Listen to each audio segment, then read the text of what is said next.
There's a total of 50 points up for grabs here at the manual skid pad. 3.5 points are awarded to every team that finishes at least one run without a DNF or disqualification. And if a team's best manual mode time, including penalties, is below T max, which is defined as 1.5 times the time of the fastest manual mode vehicle, including penalties, the team is eligible to get some additional points based on the formula 46.5 times T max, which is 1.5 times the time of the fastest manual mode vehicle, including penalties, over the team's best manual mode time, including penalties. Take that fraction, square it, subtract 1, divide by 0.5625, and multiply that whole thing by 46.5, and those are the additional points that team will score for manual skid pad. The formula is a little bit more simple if you're looking at it, as opposed to me trying to describe it over the speaker system. But essentially go as fast as you can here once again.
The first car in the queue for the manual skid pad is car 79 from Pforzheim University.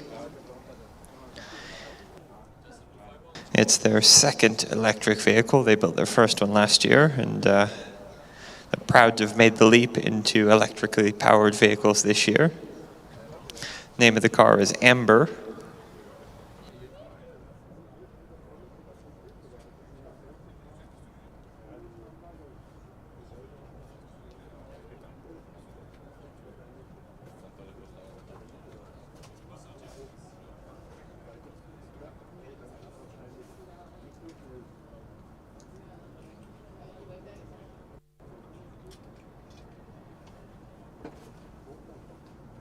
Wunderbare Musik. Hört ihr mich? Ich glaube, ich muss die Musik kurz ein bisschen leiser.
Tom, schickst du die Musik direkt übers Programm?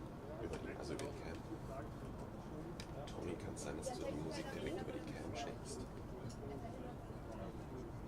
Das Programm ist bei mir auf Minimum.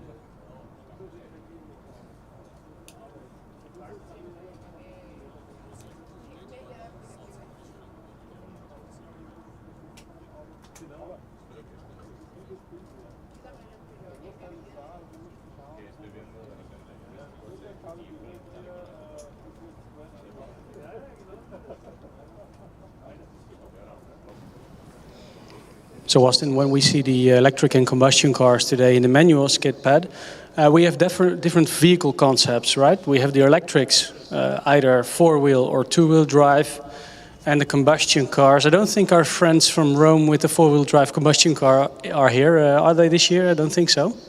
No, Rome isn't here this year. You're correct, and yeah, as you mentioned, there's different concept. I think the car from Pforzheim is an electric car with rear-wheel drive, so two motors at the rear, one on the right, one on the left. They've just lined up to the start, so let's let them take the run, and we can elaborate on this a bit more when they're finished.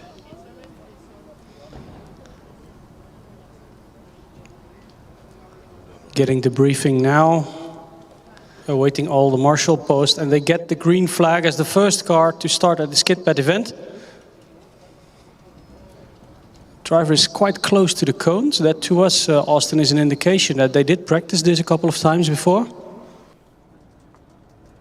Yeah, of course, and it's a consistent right-hand loop, not the quickest we've ever seen, but getting a banker in early.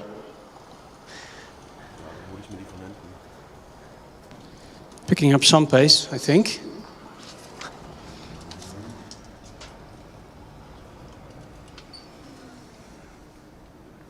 And here we go. First time of the day.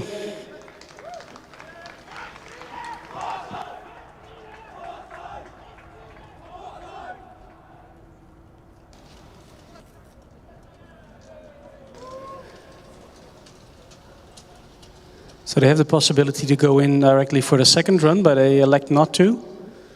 This year, Austin, I heard that they only have 2 runs in, right? Yeah, that's correct. We in previous years, each team has had 2 drivers getting 2 runs. This year, with the integration of the driverless features into the main electric and combustion competitions, in theory, the driverless cars did the first 2 runs yesterday. In front of the queue now is car number 69. That's DHBW Mannheim, Q Mannheim. After that, Austin, we see a black car. Is it 102? Yes, it is 102.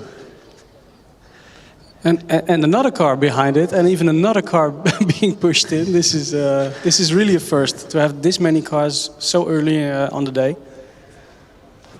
Usually we have to talk first for 1.5 hours before any car comes. Yeah, we've got car 102 from Siegen, car 318 from Aalborg. And that would be car number 67. Yep, 67 from Prague. So we talked about this car yesterday, about it being asymmetrical in recent years. Do they have a similar livery on both sides, Austin? Can you check? You're up close. On this side it's a bit orange-red. Yeah, it's pretty symmetrical this year. Good for us. Yeah, orange all over, orange and carbon all over. All the teams just making the final checks, making sure all the screws are done up tight, all of the belts are fastened properly. So like we saw just now, the team from... 1 second. Okay, like we just saw just now with the previous skid pad, the next car from Mannheim is a rear-powered electric car as well. We were talking before, Austin, about the different vehicle concepts. For the skid pad, what do you reckon is the best concept? Do the four-wheel drive electrics really have an advantage here or not? I think they probably do, with the advanced torque vectoring that they have and the ability to distribute the load across all 4 wheels in a bit more finesse than the rear-wheel drive cars, which they're a bit simpler to implement, which is, I think, why some of the teams go with them, especially some of the teams just making their way into the electric car class of Formula student. But I have to say, skidpad always is a bit of a strange event. You can see teams here winning or doing very well in a skidpad event that not necessarily end up high in other dynamic events. That has something to do with vehicle testing, first of all, and secondly, the amount of time you want to put in to have your suspension set up right for this event. In the past, your old team, Austin, was quite good at it, I think, wasn't it? Yeah, no, that's correct, Steph. I went to Oxford Brookes University, and they pride themselves on the race engineering side of things, and always spend a lot of time trying to get the setup right for the dynamics, especially the skid pad, where performance is much less dependent on the wings and the aerodynamics, and much more on the mechanical grip you can generate through geometry changes. You can also see now car number 33, the team from Zurich, in the queue. They were here yesterday, Austin, at the driverless skid pad as well. At the very last, I think, they made an attempt. Yeah, they made a few. They did get a time in. I think they actually did quite well, and they went to improve that. But unfortunately, at the very end, the car wasn't cooperating and didn't make it past the starting line. I will say as well, with the drivered version of the skid pad, I know it looks really simple, just 2 laps to the right, 2 laps to the left, but there's actually quite a lot going on. So practice is really important to get a good time in skid pad, especially here where the track isn't exactly flat. It's sort of cambered towards the center lane in either skid pad. So there are some gradient changes which the drivers have to factor in as well.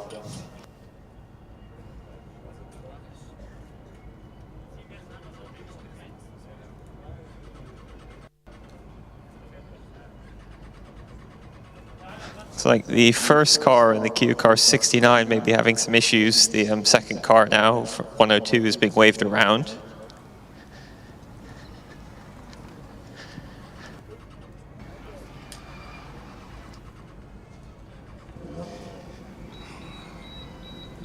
So I will be leaving our vantage point now. I'm coming to you, Austin, because up close at skid pad usually is a bit more fun.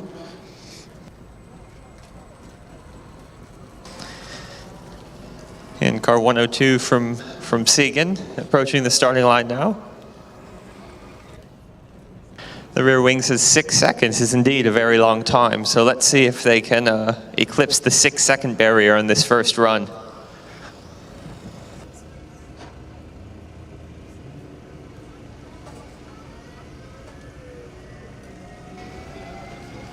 This is looking quick already in the first lap. In general, we will be looking at times across the board around the 5-second lap for the best teams, maybe even under. Although the conditions today don't help, it's not that warm.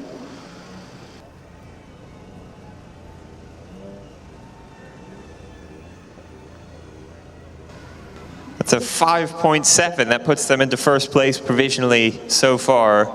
Driver very consistent between right and left, just 0.02 of a second difference between the two loops. And indeed, 6 seconds is a very long time for them. Oh, and look, Siegen do elect to do their second lap right away, their second attempt, and also their final attempt of the day. I have to be a bit accommodated to this. This is new. Yeah, I think we'll probably slip up 1 or 2 times today. But they take the green flag right away. There's probably a minimal amount of heat they've got in the tires in the first run. But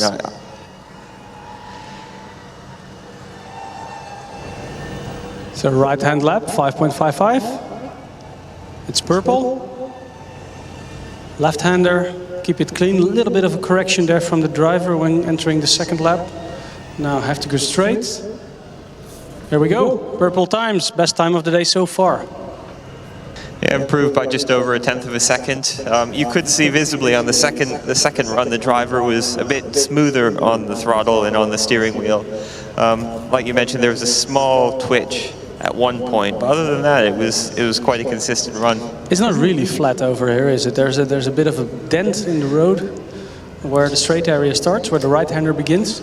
Yeah, I was elaborating on that a little bit yesterday, and then just a few minutes ago as well. It's really hard to describe the terrain of the skid pad here, but I sort of tried to describe it yesterday as almost as if a butterfly, and you imagine one of the rings is each wing of the butterfly. A butterfly has sort of crashed into the tarmac and left a bit of an imprint. So poetic, Mr. Livingston. Or is it Doctor? Okay, so the car from Siegen now approaches to the post-scrutineering. So after they do the lap, they will be checked by the marshals in the green shirts and the yellow vests. We saw that just now with the car from the previous car as well. That they were checked by the marshals. That's called post-scrutineering. They will, in general, they do a hockey puck test for the ride height. I saw them do that. And they will check also the integrity of the car, whether nothing's loose. Yeah, and they could be possibly checking one or two other things, and that's actually a good point to remind everybody everything we tell you here is unofficial and provisional. Sometimes we get things wrong, sometimes times change, sometimes there are disqualifications. We'll try to keep you updated as best as we can, but everything we do say is provisional. Meanwhile, next car takes the green flag. That is Aalborg. And they are off. I will certainly miss the combustions in a couple of years, Austin. It smells great, doesn't it? Yeah, the smells and the sounds, they just can't beat it.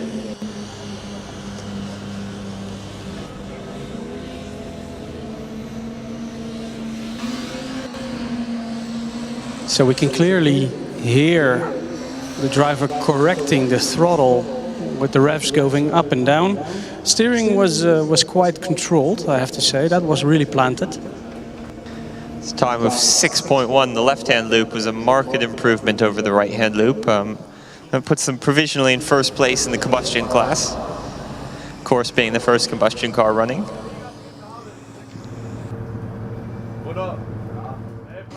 Mannheim, meanwhile, still at the front of the queue. Car number 69 being overtaken now by another car. It's eForce Prague, CTU in Prague. After that, we will probably get Mannheim or Zurich, and after that, the queue is empty for a while. So we can clearly hear the Aalborg car going up and down in the revs. A bit higher and lower, so a little bit of a slide there. It's definitely more aggressive. And they did improve their time with a 6.10. So on the scoring board for all the visitors, if you have a green time, you are improving your own time of the day, so you're setting your personal best. If it's purple, then it's party. Why didn't we're here for 15 years, we never said purple is party. It's a good way of putting it, though. We're gonna have to start using that now. So CTU in Prague, electric car number 67 on track. A lot of steering corrections, Austin. Yeah, the driver's really sawing at the wheel. Still a reasonably quick time compared to the purple time that we've seen. Remember, this is only their first lap. Oh, and they have gone purple. Oh, wow. The left-hander was a significant improvement. 5.48 for the left-hander, an average of 5.57.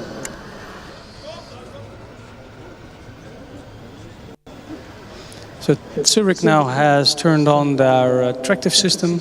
Red light is blinking, so they will now be asked to approach the starting position, while CTU in Prague elects not to go for the second run immediately. They probably will wait out for a while for conditions to improve, which, Austin, they will. We know for sure, especially in these conditions where it's not so warm in the morning. It's cloudy. We expect a little bit better weather during the day. At least it will get a lot warmer. We don't know whether it will get a lot sunnier, but let's find out. So bets are up, Austin. 5 point what? 4 point what? I'm saying low fives here. Well, it's quite fast. Also looks very planted. The green on black for me is quite difficult to read, to be honest. With a 5.6? 5.45, and the ETH Zurich goes purple. I'd say 5.45 just about classifies as low fives. Just about, yeah. The left-hander, though, was a 5.29. It's interesting, the past few cars, the left-hand loop has been significantly faster than the right-hand loop. Might be a little bit of heat in the tires, but also it's a lot flatter, the left-hander, I think. I think the right-hander is a bit more skewed than the left one. They do like to go right away. New cars in the queue as well. Car number 168. And some 2-3 other cars now approaching the starting position as well. Car number 168 is UAS Mannheim. Yeah, ETH Zurich making their second run right away. Also here we can see a lot of corrections on the steering wheel. This looks significantly more aggressive than the previous time around. Both steering as well as throttle actuation, we can clearly see the driver struggling. 5.17 on the left-hander, which makes a 5.3 on average. That was a good run for ETH Zurich. They've gotten both of their runs out of the way early. Of course, they've got the driverless system on their car, so they've got to make their way over to the driverless acceleration, which should be starting in about 40 minutes. Nice hash check on the car from Kio Mannheim. 8 mm is kein Kollision, or something like that in my bestest German. So packaging things, I guess. 8 millimeters.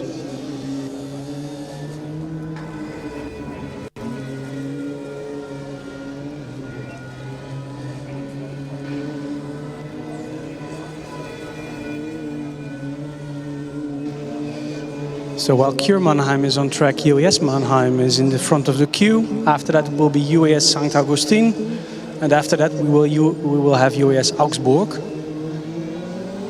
I think that was the team with the good music on this morning on the parking lot, Austin. Yeah, we should have left you with them, I think. No. Anyways, time of 6.86 for DHPW Mannheim. Looks like they are electing to take their second run immediately as well. We have to look up a little bit about the schedule. Why a lot of these teams are electing to do their first run this early? Because if you only have 2 runs, my question is why would you do them before 9? So there probably is a good reason, maybe judging events, static events. Yeah, like I just mentioned, possibly some of the teams trying to compete in the driverless acceleration at the same time. But other than that, I'm not sure what the clashes are. Mannheim with quite a big improvement in the right-hand loop.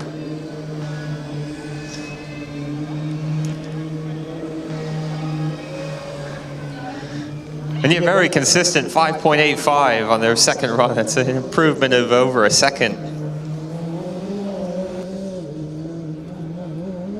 And that's actually quite crucial, especially with the formula used to calculate the scores. So basically, anything slower than 25% of the fastest time in each class will basically get the minimum points just for completing the event.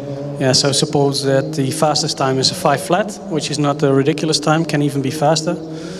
Then if you're in 6-second territory, you're basically left up with very limited and maybe even 0 points. Yeah, exactly. Everyone who does finish the event does get something like 3.5 points. But in the grand scheme of things, that's not many.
Looks like they're doing some last-minute programming on car 168 from US Mannheim.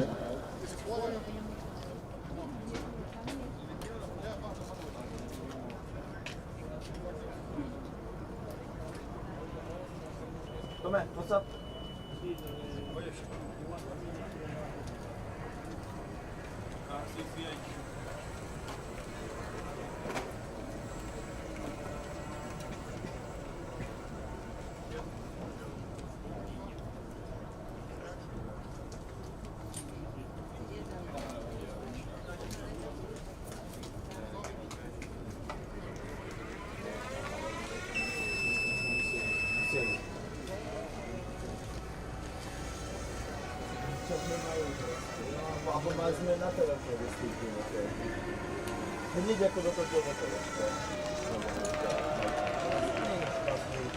Right-hand loop of 5.9 seconds.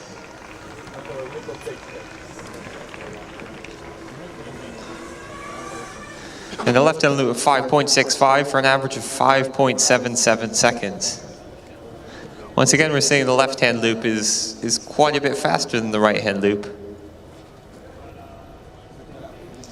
It might just be also that the driver in the second left-hander is a little bit more accommodated to track conditions. Maybe a little bit of the nerves are gone by that time. About nerves, we see driverless cars sometimes taking a wrong turn. We have seen that with the manual skid pad as well, haven't we?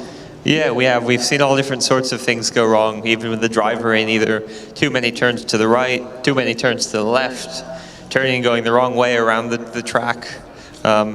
So it does seem quite simple, but there's lots of things to think about as you're driving, focusing on keeping a tight line around the inside cones, doing 2 laps, doing the crossover.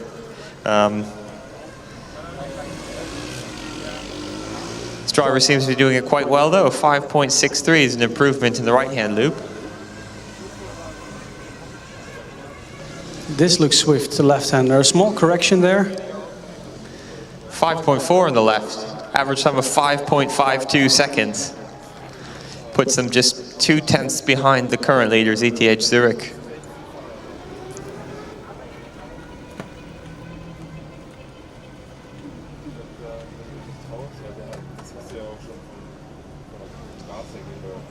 Next up, car number E45, St. Augustine. Let's see if they can beat the fastest time of the day.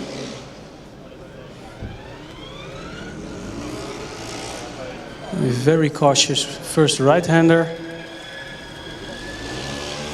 They are quite close to the cones, aren't they, Austin? Oh, big slide there. Yeah, you can see this driver really sawing at the wheel. They did initially start quite close to the cones, but had a few ventures a bit close to the outside of the track on the right-hand loop.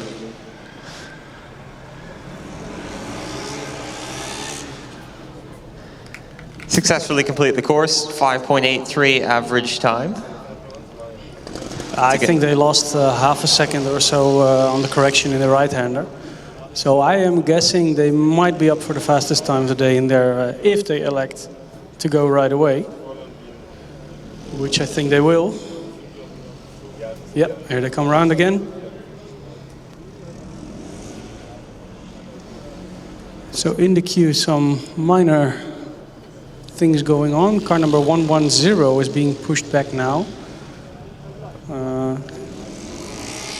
I think they were not able to start the car.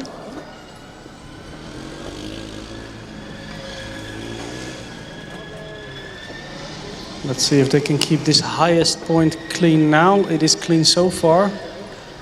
No. Certainly looks a lot smoother. Yeah, most definitely. Left-handers. So right-hander was a 5.6. I would reckon this might be a 5.4. It's a 5.5. That's a 5.52 average time, 5.4 left-hand loop. I actually have the same exact average time as US Mannheim that went just before them. Oh, this means that we are at the point that we need to look up our secret timing dashboard to go into millisecond terrain.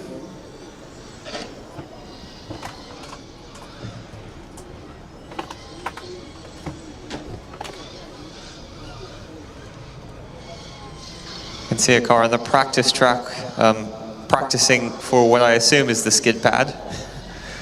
Doing a whole bunch of right-hand loops and some left-hand loops. Let's see if they decide to come right over to the skid pad queue when it's quite short after they've got some heat in the tires. Now I've got car 79 from Pforzheim making the second run, and car 218 from Sevilla in the first run queue.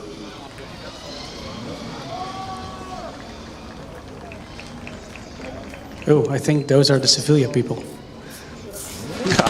The village people. I see what you did there.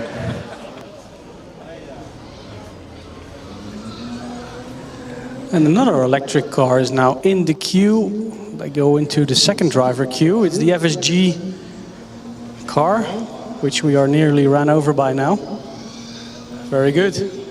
They're not electing to go for the skid pad just yet. Going into the second test area.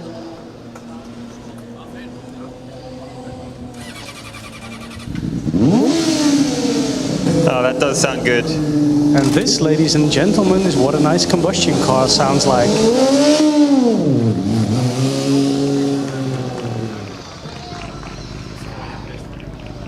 That's Sevilla.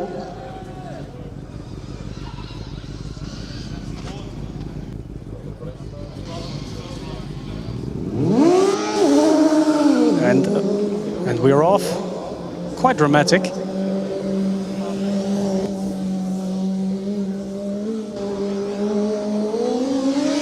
I'm just going to leave the mic open for everybody at home to listen. It's a 5.37 on the first right-hander, which is actually the fastest right-hander of the day in the first lap. Here we go. The 5.29 for Sevilla. That's the fastest combustion time of the day, and for ETH Zurich, they might see them as the villains for taking over the fastest time of the day. Yes. We're awake. It's 9 o'clock, and the bad jokes are starting now. Okay, they elect to go right away for the second right-hander. Second skid pad lap, I must say. So let's observe a bit more closely. It does look planted, doesn't it, Austin? Yeah, it does. Drivers in complete control here. Big slide going into the first left-hander. That doesn't cost them time because only the second right-hander and the second left-hander are counted for the time. Here we go, they keep it clean. It's a 5.25. It's a great run from Sevilla. I have to say, it is a marginal improvement. I thought it was a little bit quicker even, but then you can see, Austin, that even though it looks a lot quicker, it doesn't necessarily need to be. It's only 0.04 of a second quicker. Well, it did look a lot quicker than that. Yeah, it did, especially the right-hand loop, which is where the driver gained most of the time. Did look a lot quicker. There is a fine balance between looking like you're out of control and going fast and looking like you're smooth and going too slow. There's a fine line, and I think the drivers probably managed to find that quite well between the two runs. Up next, the first car we saw this morning, car number 79, BRS Pforzheim, for their second and last run of the day. After that, we have lining up BRS Nuremberg, car number E66.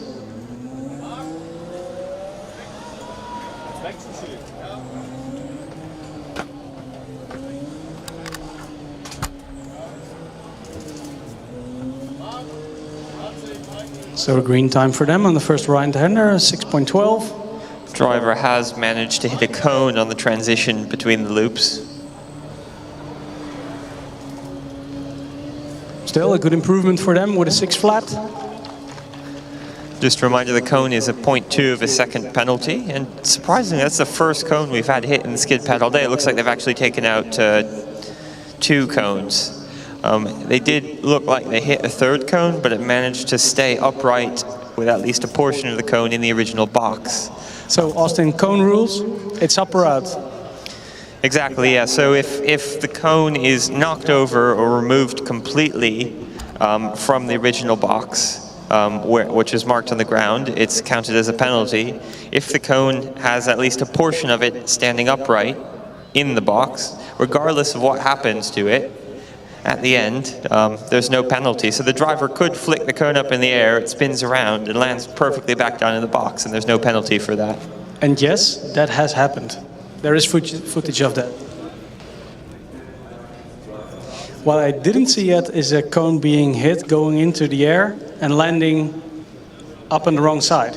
That I haven't seen yet. No, I've not seen that. We also have seen cones flicked up in the air and caught by the driver, which I can imagine is a minor inconvenience.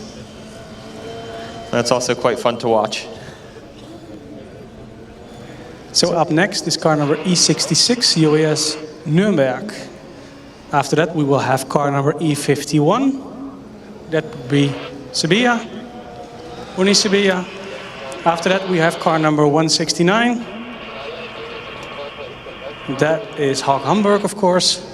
I have to be careful because some other teams took their 69 number. Then after that we have the other Hamburg, TU Hamburg, car number 78. After that in the queue we have the, car number 68, National Tsinghua University. And up next then is TU Darmstadt, car number 24. So a real queue forming. 6-7 cars in the queue now.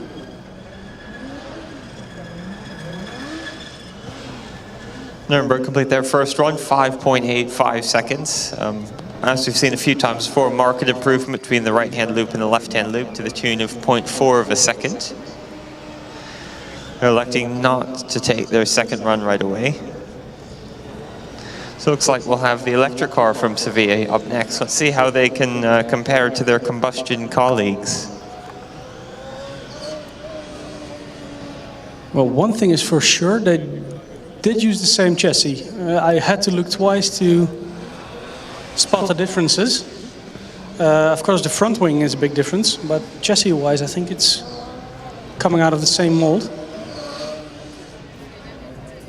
Yeah, it looks very similar. The rear, of course, is different, but that's a space frame chassis, so a bit easier to make adjustments between the two drivetrain packages. Also, their side pods are a bit different. I guess that has to do with the different cooling requirements and the lack of wings on the electric car.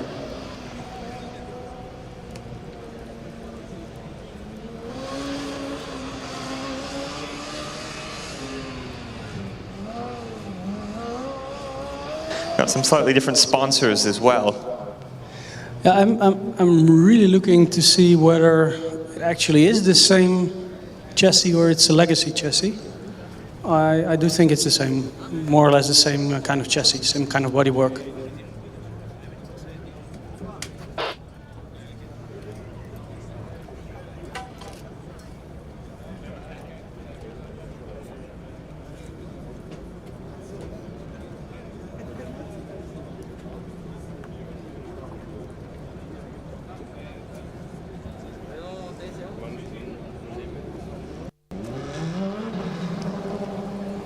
Okay, Uni Sevilla now, car being turned on. The blinking red light, the tractive system active light is on. We can hear the beep, the ready to drive sound. So they will come shortly.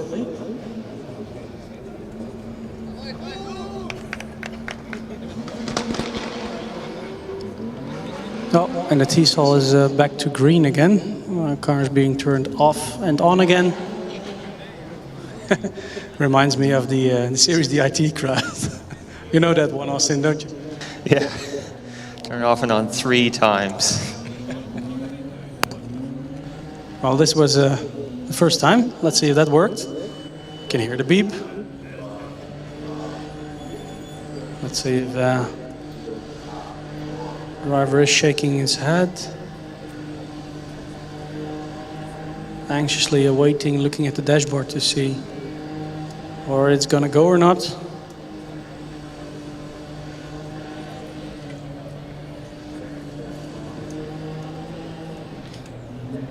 Some suspense. I don't think it's gonna go.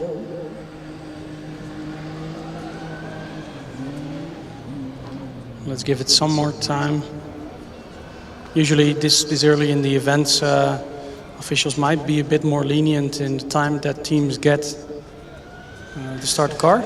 Yeah, and I've got to say the driver is remaining remarkably calm in this scenario. In the past, we've seen drivers go absolutely ballistic when things like this happen. He's doing a very good job of keeping his cool and putting himself in as good a position as he can. Yeah, here we go, third attempt. You were absolutely right, Austin. Try turning it off and on again 3 times and then it works. Told you 3 times. Here we go.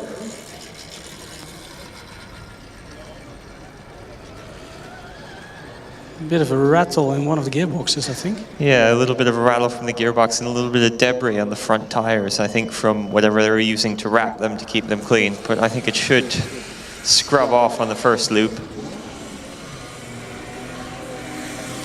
Still, it is going quick now.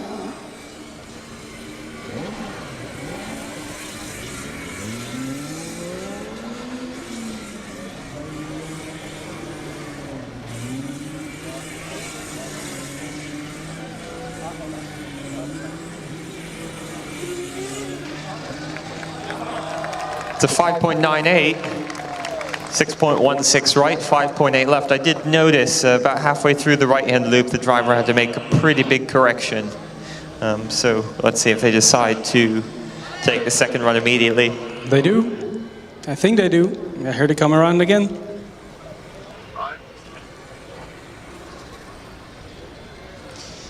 I am starting to see spots of blue above the north curve.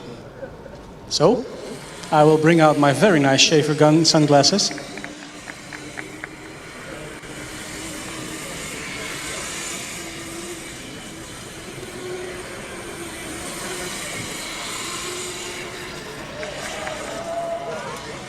Okay, green time for them, 5:44. Timing of the second left-hander, and they are really pushing now. Here we go with a 5.4. It's a very good improvement for them. Their combustion team has it though. About 0.2 of a second.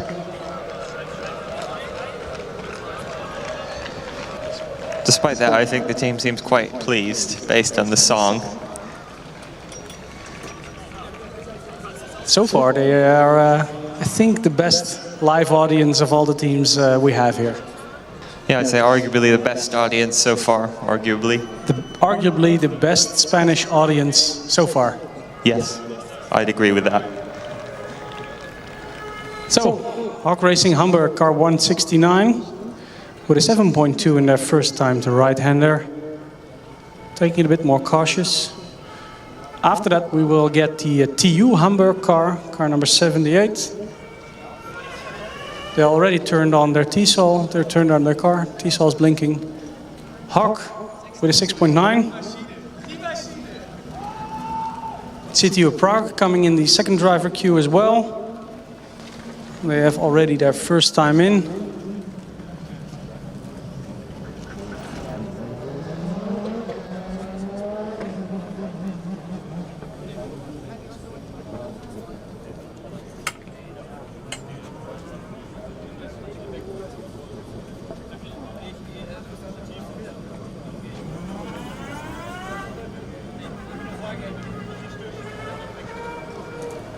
Yeah, and Hawks Racing, 169 for their second run. Taking it right away after the 6.92 second first run. It's a big improvement in the right-hand loop, 6.16.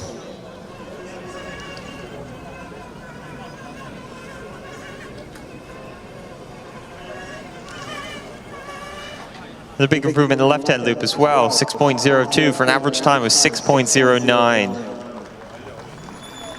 We've got TU Hamburg now, car 78.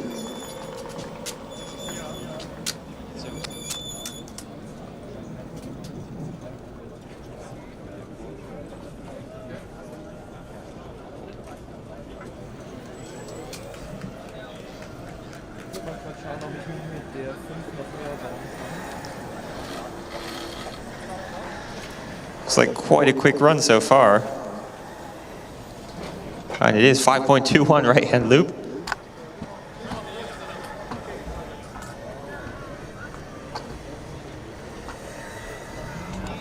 A 5.14 left-hand loop for an average of 5.17. TU Hamburg goes purple. And notably, this car also competed yesterday in the driverless skid pad. So, so far between the points they got yesterday and the time they've put up already, in for a good overall result in the skid pad.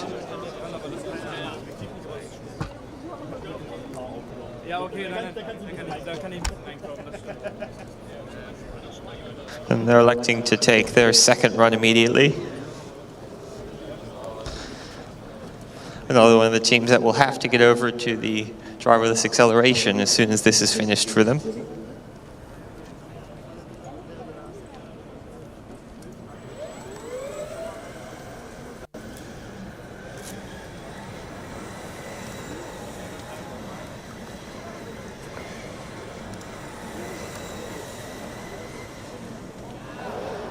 Driver goes even faster, 5.05 right-hand loop. Let's see if we get into the 4 seconds range on this second left-hand loop. Not quite, still another 5.17. I guess microseconds or milliseconds faster than the previous time. Still two very clean and consistent runs for Hamburg, puts them in the overall lead so far.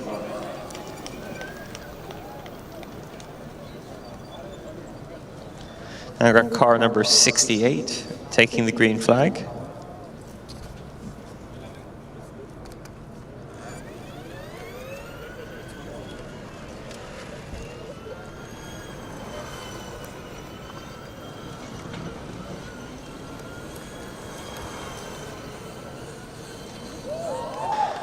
Very fast right-hand loop, 5.17. They can match that on the left-hand loop. It'll put them in a very good position. And then go even quicker, a 5.11. And the driver is electing to take the second run immediately. Once again, let's see if we can get down into the 4-second range.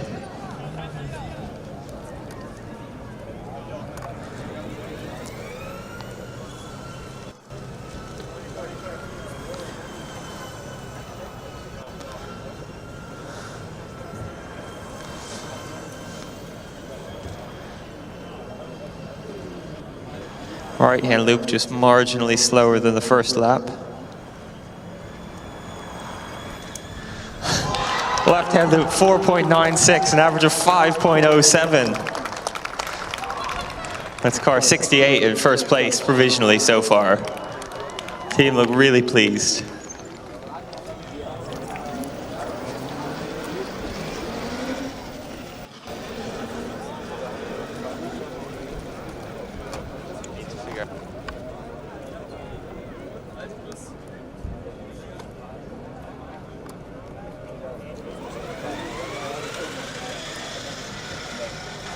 Car 67 from CTU Prague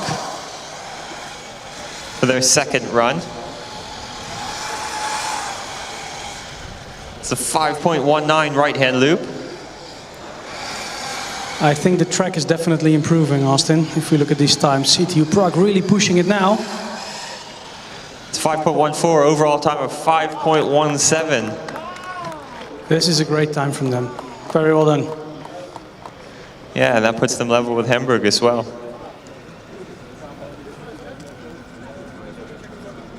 Younger car 24 to Darmstadt. We did see them about 10 minutes ago warming up on the practice track. I suspect most of the heat will have gone out of the tires by now, but hopefully at least the driver can now memorize what he needs to do or what he or she needs to do. 2 right-hand loops, 2 left-hand loops. One of the few teams that are using the Goodyear Eagle tires. We don't see them that much.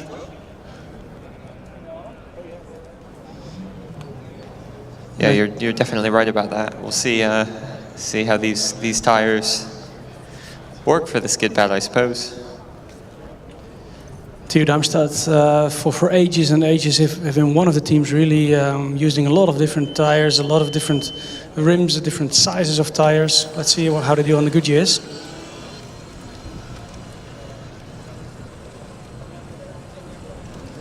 They were that team, I think they were on the 15-inch rims with the very thin, I think it was Continental tires, 5 or 6 years back, maybe longer.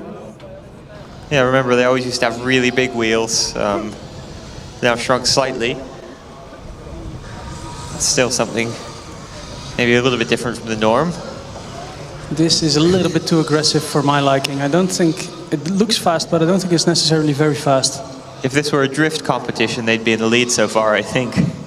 Drivers spent most of the first loop sideways. I do think if they keep the heat in the tires and go right away, their second lap, their second skid pad run might be even faster. Yeah, the left-hand loop was quite competitive, 5.2 seconds.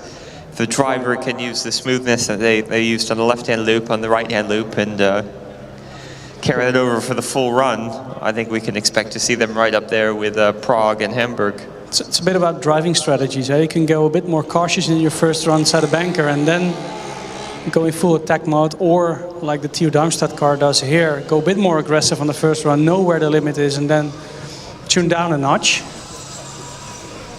This definitely looks a bit more composed. What do you say, Austin? Yeah, it does look a lot more smooth. Oh, it's a third right-hander, I think. Yeah, I was thinking the same thing. That's not ideal. This is going to be a DNF or a disqualification, I fear.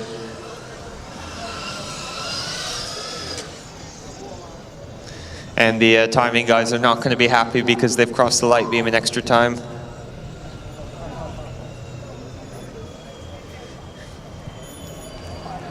We might even see one of the timekeeping guys now in daylight.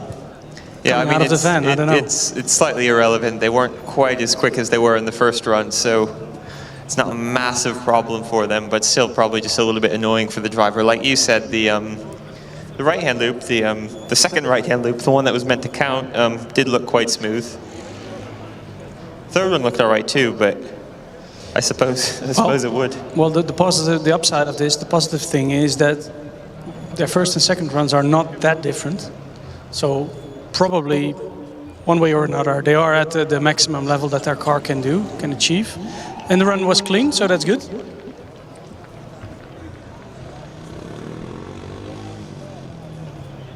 Next up is car 110, that's Strohm Augsburg. After that, ladies and gentlemen, the queue is empty.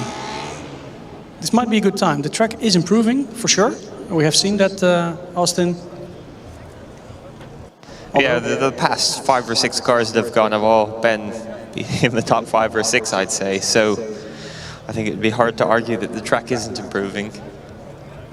Like you said, there are some blue patches in the sky appearing. The sun looks like it wants to peek out. I suspect the track will continue to improve. We're not expecting any rain or anything during this event. So far we have had about 30 laps, about 15 teams, with the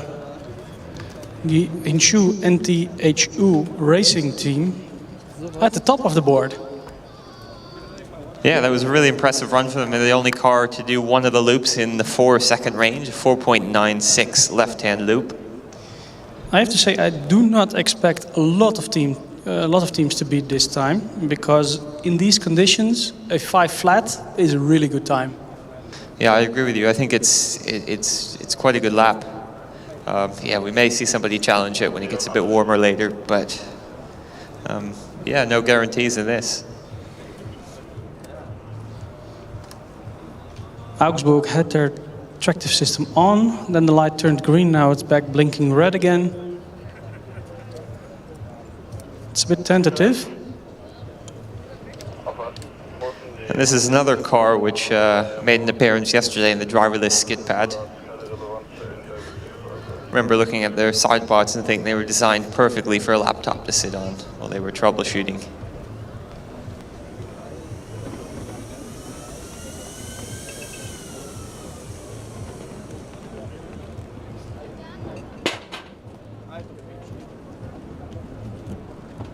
Yeah, at the moment there's nobody else in the queue, so I think they'll be given a little bit more time to get the car working. Yeah, why not? They have only turned it off and on once. But you know, it looks like they're wheeling it back. So the upside is they do have plenty of time to check what they fix. They're going to go the short route.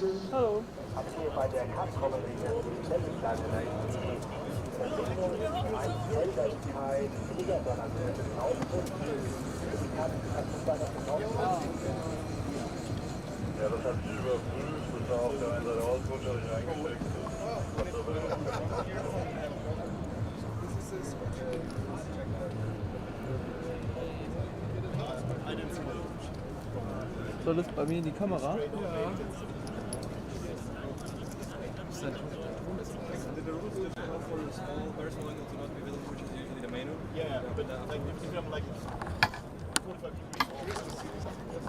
So Austin, are we getting older and older this year, each year, or are the volunteers here getting younger and younger? Yeah, I ask myself that a lot, and I think this year it's probably a mix of both. We've had a very young volunteer. He's been basically doing everything for us so far. What I heard that he was here already in 2013, but for the first time now in the Dynamics area, which is really cool, I think.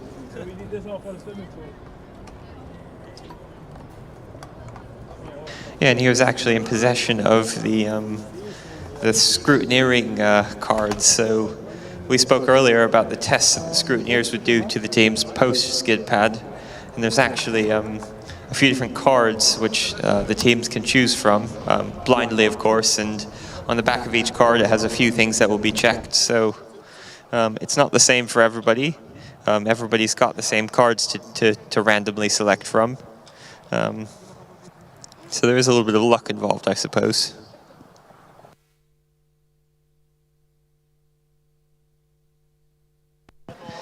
Yeah, it's gone a bit quiet here, so rundown of the top five.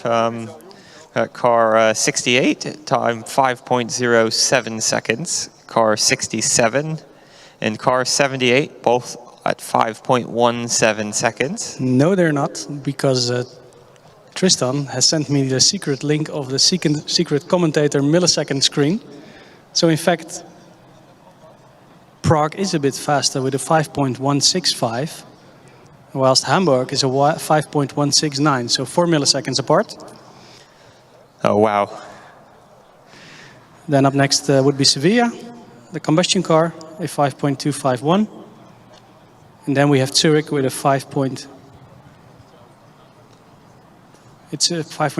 on the screen, but it is a 5.296. So yeah, like we said at the very beginning, quite a few cars within a few tenths of a second at the top of the field. Austin, where are your sunglasses? They're in my bag. I'll break them out when the blue patches get a little bit bigger, I think. There are some gray patches as well on the opposite side. But the wind is in our back, so probably the better weather is coming our way. And that nasty rain cloud will stay away, I guess. I'm hoping so. Meanwhile, we can see some green shirts sitting on the tire wall. The F had worked very hard in the past days, checking all the cars, and today is, I think, only re-scrutineering upon request. So they are here in the Dynamics area. I don't know necessarily whether we like it, because if they find something, cars will be, unfortunately, disqualified.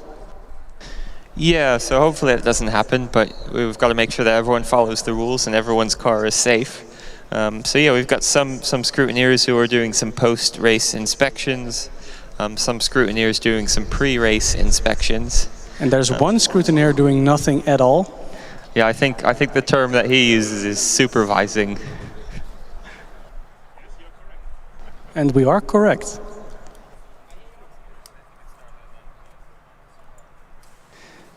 I think he's one of the people here at Hockenheim since the very first event in 2006. I don't think he was attending the pre-event in 2005. So all the official events, Kevin, you have done. Aren't you getting too old for this stuff? Yeah, we're not getting too old for this stuff. Not yet.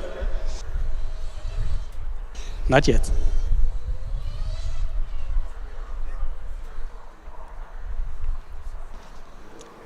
And yes, we have a new car. We managed to fill the time, Austin. Car number 277. Now entering the dynamic area.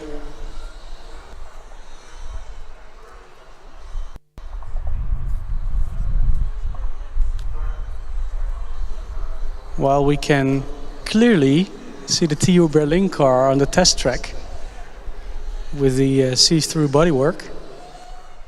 Yes, very clearly, and can confirm the driver from Berlin is wearing trousers even on the test track.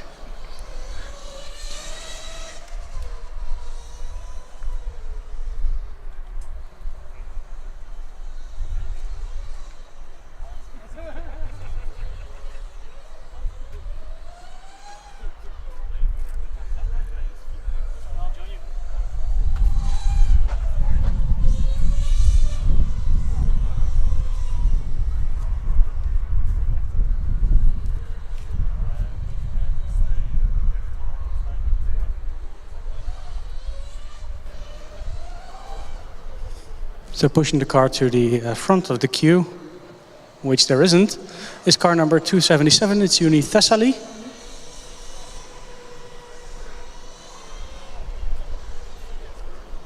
This is another combustion car, so hopefully it sounds as good as the last one from Sevilla.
So while we are waiting for the CBR 600 from the Uni Thessaly car number 277 to start, we can clearly hear the Coburg car, Cat Racing, car number 270 on the test track. Has been for a while now one of the bestest sounding cars on the event. Yeah, it really purrs. What's the cat name this year? Did we ask yet? We did. I think it's a Margay, which is a small wild cat. I'll do my investigation into the details of said cat and give you some more information in subsequent days.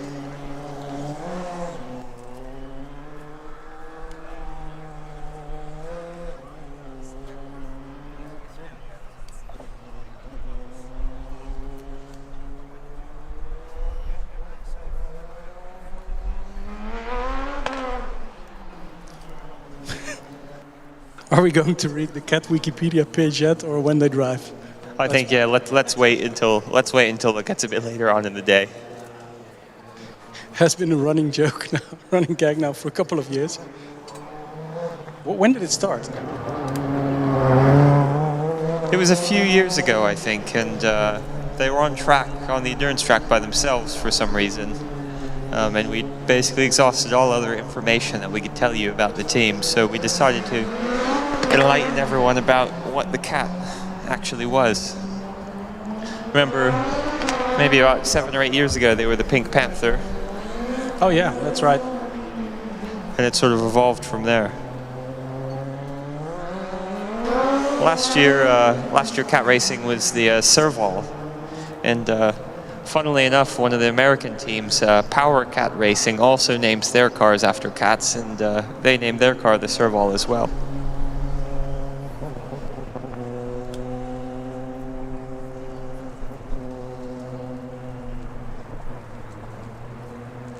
Meanwhile, car 277 from Thessaly, still at the front of the queue, the only car in the queue, so I guess you could say they're at the back of the queue as well.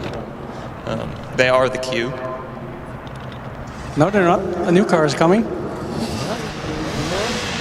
The Honda has fired up. According to my information, it's a CBR 600, so one of the 4-cylinder combustion cars. Yeah, that's a classic Formula student combustion engine. It's the engine that we used when I was at university, however many years ago, 13, 14 years ago. They are using the Pirelli P0 tires. I think there are more tire manufacturers now than there have been in past years. Yeah, I would agree. You see lots of different names. There's Pirelli, Avon, Hoosier, Goodyear. Pirelli. The one that Delft uses, but I can't pronounce. Apollo. And you have the Contis as well. Yeah, true. Goodyears you mentioned, right? Goodyears, yeah.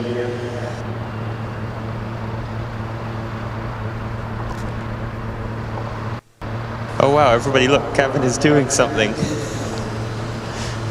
He's handing out waters for the other officials. And it's even on the live stream. It should be in the newspaper, Kevin doing something.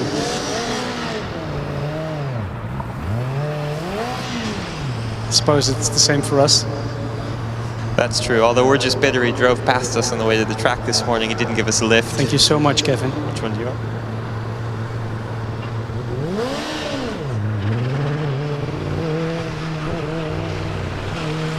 Okay, Thessaly or Volos. It's a bit different in the spec sheet as in the timing screen. Oh, they stall now. We're too low on the revs. That can happen with a 4-cylinder car. And I think it was in the timed lap as well, so this lap will be destroyed for them. Might as well use the next laps to do a little bit of testing. It is very low in revs, Austin. I think it's in second gear. Yeah, it looked like the car was sort of jerking forward and backwards, which is what led the driver to stall. They are going right away. Maybe they've got a feel for it now. Hopefully they can improve. Let's listen if it shifts, because it might be stuck in second. It's now in neutral. Or the clutch is engaged. We have revs. And a large dip in revs as well. You hear that and see that more often, but I don't hear it shift, Austin. Usually it doesn't do, 4-cylinders don't do the skid pad in first gear, they do it in second. So it might be in second, and that would be the reason for the stall just now. It's very low in revs again, Austin slowing down significantly. Now picking up the pace. We had a 6.4 on the right-hander, left-hander is 6.2. At 6.36 for car 277 from Thessaly or Volos. 2 cars in the queue. At the front of the queue is UPC Manresa, car number 225. After that is the car we just heard purring on the test track, the Cobra car. So they do have warm tires, I'm quite sure of that. And they're very fast between the test track and here. That's a good strategy, I think. Yeah, I think especially now when there's not many cars in the queue, perhaps maybe the track isn't at optimal conditions, but the team can make up for that by putting some heat in the tires.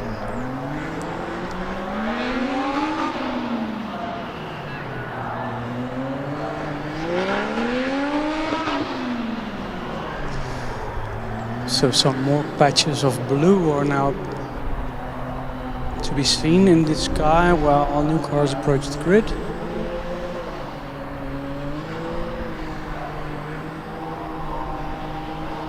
That would be TU Gdansk. They're here with the combustion car. So all cars now in the queue are combustion cars. UPC Manresa, then Coburg. Wow, with a big puff of smoke, Austin. Yeah, I think it's normal, nothing to be alarmed about. Sounds like a single cylinder to me. This one runs rich. Oh, it smells nice.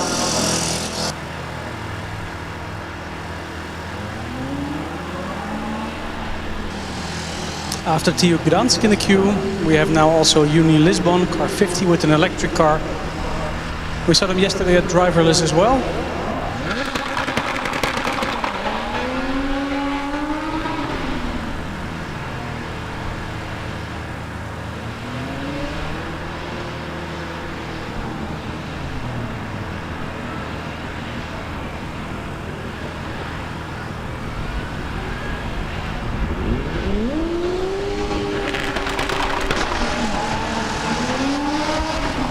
Combustion car on the test track, also practicing some test starts for the acceleration event tomorrow.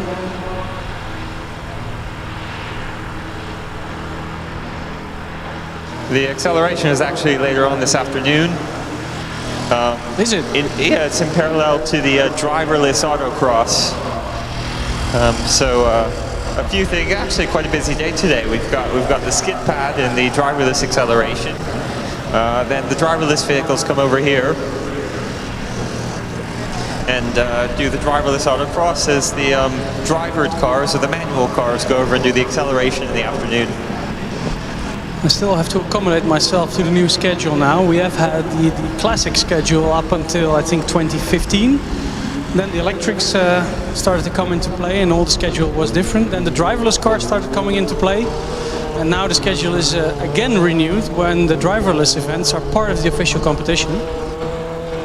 You know, our Coburg now on track.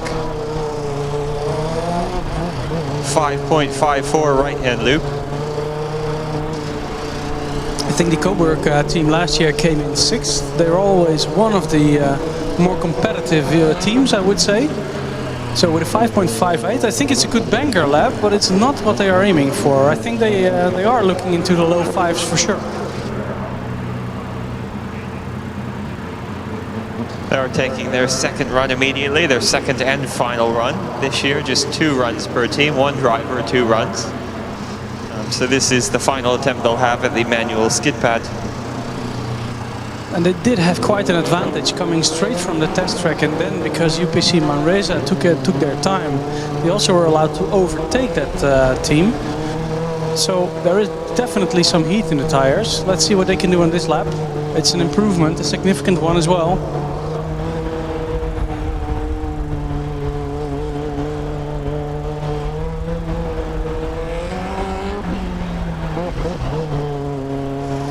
So it ends up being a 5.55 improvement of 0.03 of a second on average. So didn't turn out to be as massive an improvement as they would have liked, but still a few hundredths of a second is maybe a point or two in the grand scheme of things, and every point counts. I think the last left-hander was a small driving correction, which caused them to be a bit slower. 1% possibility, 99% faith. It's on the back wing of the UPC Manresa car, now getting the green flag.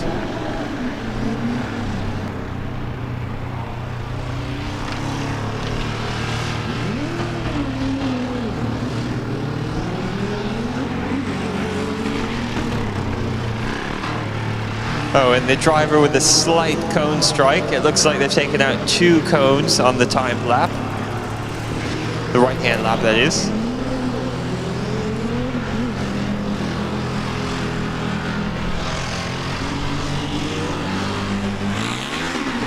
And a power slide across the line. Time was 7.13 seconds. So left-hand lap quite a bit faster than the right-hand lap. 2 cones, I think. Let's see I would suspect the driver can improve, 1, by not hitting cones, and 2, by a quicker right-hand lap. This might be the most sideways recovery we've seen in the last years in the skid pad event. And I actually got the confirmation that one of our photographers here has got it. So that's great. I think that will be a great picture. Yeah, one for the garage wall when they get back.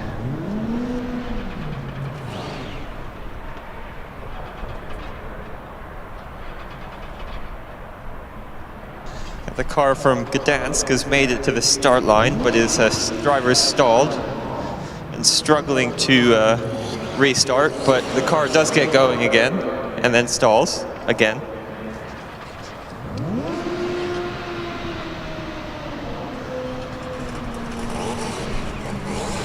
Once again fired up and once again stalled. I'm just gonna not say anything until the car is moving. Here we go. That's I think one of the Achilles's of any combustion car is the clutch actuation. You can always see a lot of cars struggling with that. So car 306, it's a bit... Steering wise it's quite planted, minor corrections, but we can definitely hear the throttle control going up and down. So the driver is definitely struggling to find its way, basically, and get the car planted. I think the last left-hander was good. That was planted. So if they can keep it up for the next run, then they should be able to set some good times. That was a 5.99 average time on their first run. And the driver has stalled, exiting the track. They've got it going again. And it looks like they're not taking their next run immediately. So that means we get to see car number 50 from The Gdansk car, I was looking up on their spec sheet. They have a Triumph 3-cylinder 670.9cc engine. That one I didn't see a lot in the past. It's quite an unconventional engine to use. While we have now the electric car of Lisbon approaching the green flag. FST 11, probably their 11th car then.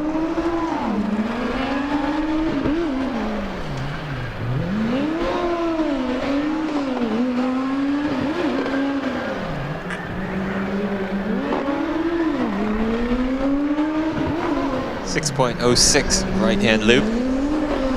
This has been another car that we did see yesterday in the driverless skid pad. You can see the driver really sawing at the wheel. 5.89 left-hand loop, an average of 5.98. I do suspect that there is a little bit more time in the car. And it does look like the driver is going to take the second run right away.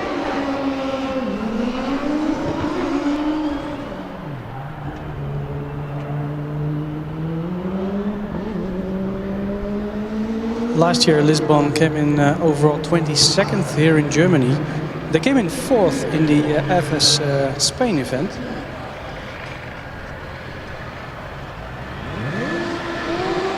And actually we're 3rd on autocross and 5th on endurance and 3rd on skid pad there.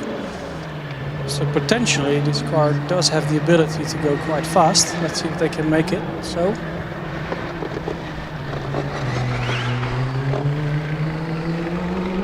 It is an improvement, 5.8 average time. So we can now see a, well, it's almost a traffic jam in the queue. First up now is Uni Bayreuth, and after that we have 5 cars being pushed in the dynamic area.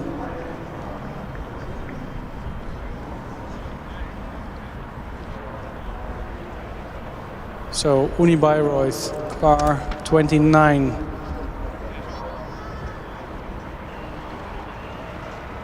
Classic electric setup.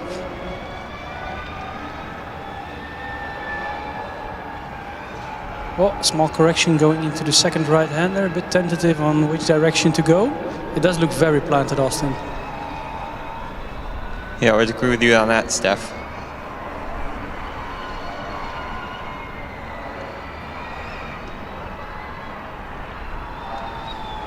5.66 left-hand loop for an average of 5.88.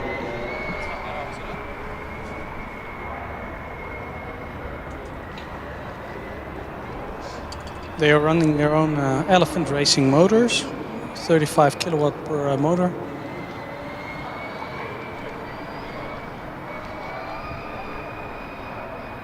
They like not to go in right away.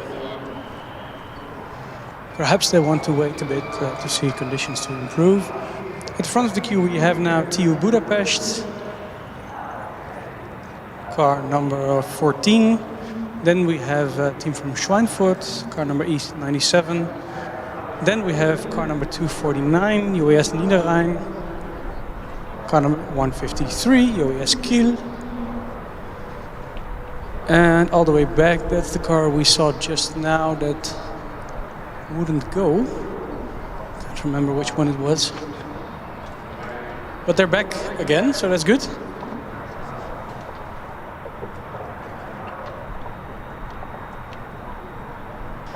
The car from TU Budapest, car 14. Another one of the cars equipped with the driverless functionality. We did see them yesterday as well. I think they actually did quite well. It was a bit tentative in the beginning, but I can remember them being very happy around their commentary position yesterday.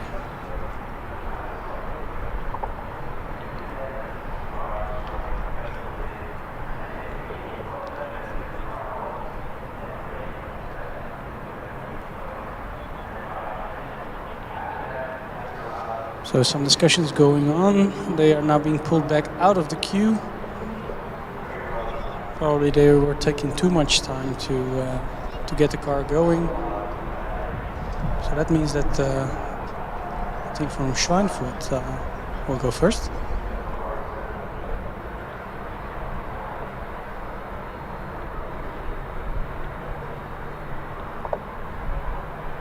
I think they've just about got it turned to get past the car behind it in the queue.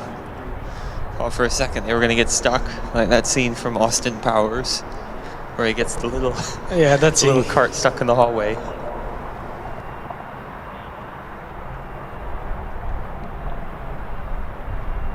That's a throwback in time, Austin Powers. Man, that's somewhere in the memory as well.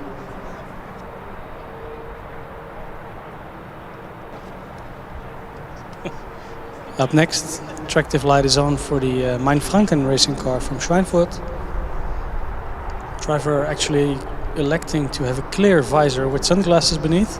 I was just thinking the same thing. It's an interesting strategy. It's looking cool. It does look cool. Yeah. That's 90% of the battle, really.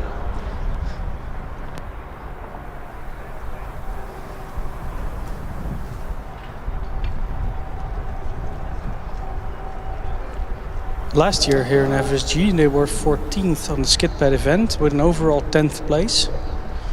Their first electric event that they participated in was in 2019 here in Germany as well. They came in 24th over there. Their best overall result in the electric field was in 2021 in FS East, I think, with a 4th position. There they came in 6th in the skid pad, so top 10 contender for sure. And it looks like they're finally ready to go. We can see the attractive system active light is now blinking red, indicating the HV system is active.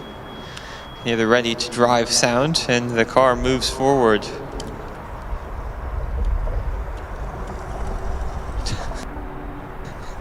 I'm not sure they do have something on the rear wing. Not sure we can read what they've got in the rear wing. Can't read it. Quite a lot of wheel spin as they take the flag. But seems to be a smooth right-hand loop so far. It's smooth, but I think this car can go a little bit faster than this. It's a bit too conservative.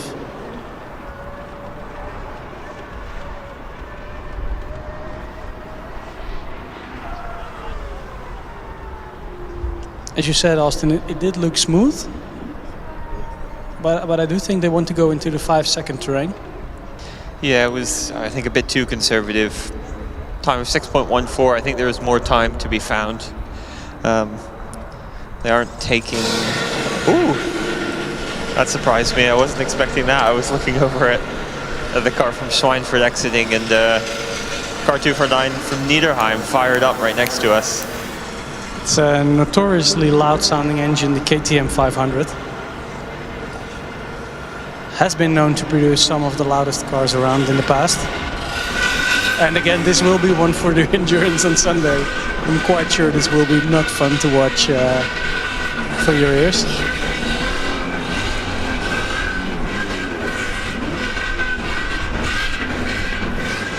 Yeah, it sounds like there's something rattling on the car as well. The driver has messed up the navigation of the course, doing 2 right-hand loops and gone straight on without doing any left-hand loops.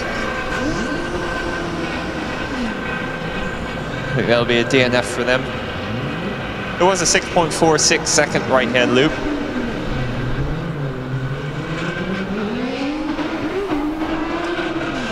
Driver is going to take the second run immediately.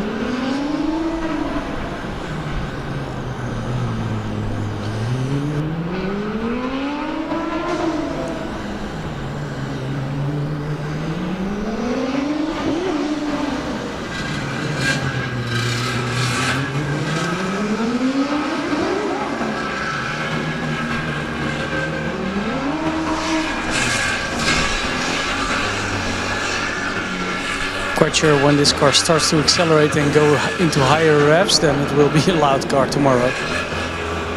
It's a faster right-hand loop, 6.36, and the driver has managed to take the left-hand loop. They have hit a cone. Exactly, I see a cone, but navigation-wise it's perfect. Left-hand loop 6.01, time on the board of 6.18 plus at least 0.2 of a second for the cone strike. Up next, UAS Kiel. Car number 153. Austin, we have a queue. After that it's, I think, Augsburg, and then who do we have? We've got Augsburg and we've got Budapest. They were at the front of the queue a little bit ago, but pushed themselves back to reorganize at the last minute. It's good to see that Augsburg is back. They had some issues before in getting the car started. So Kiel now whizzing about, a bit tentative. I saw a big correction there in the first right-hander, but still a 5.4. This is quite a nimble and fast car, I think. And our final car in the queue is car 90 from Milano Polytechnico di Milano. Left-hander for Kiel, a 5.24, and they do go right away. I think if they keep it consistent, and so far they have been, this will be either a 5.2 or maybe a 5.1, so might be approaching the fastest times of the day. Let's see what they can do. First right-hander, super clean and planted. Super close to the cones as well. They definitely practice this. Left-hander, it's a 5.51. Augsburg started now. We have Kiel with a 5.14. That's a very good time from Kiel, well done. Next up, Augsburg. Their hashtag in the rear wing. That's a good one. It's YOLO Go Brr, or something like that. Yeah, I think the car's name is Jojo. We remember seeing them yesterday in the driverless skid pad as well. Ah, it's not YOLO, it's Jojo.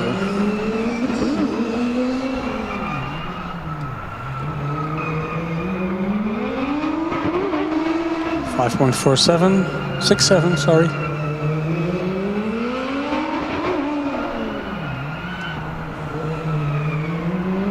.66 left-hand loop. It's an average of 5.66 something.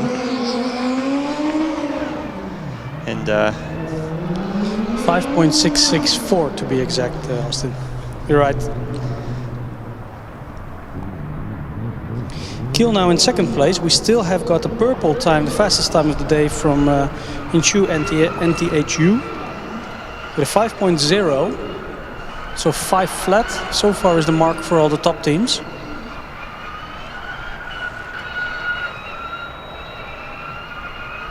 Austin, do bring out your sunglasses because we're getting more and more bright spots. Sun is coming through now.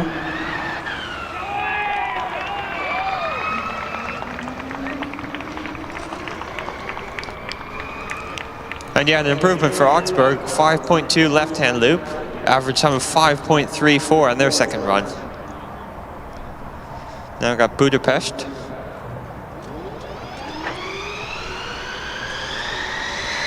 This is their first run, despite appearing in the field of air. It looks quite quick on the first right-hand loop. This is a great sounding electric car as well. 5.21.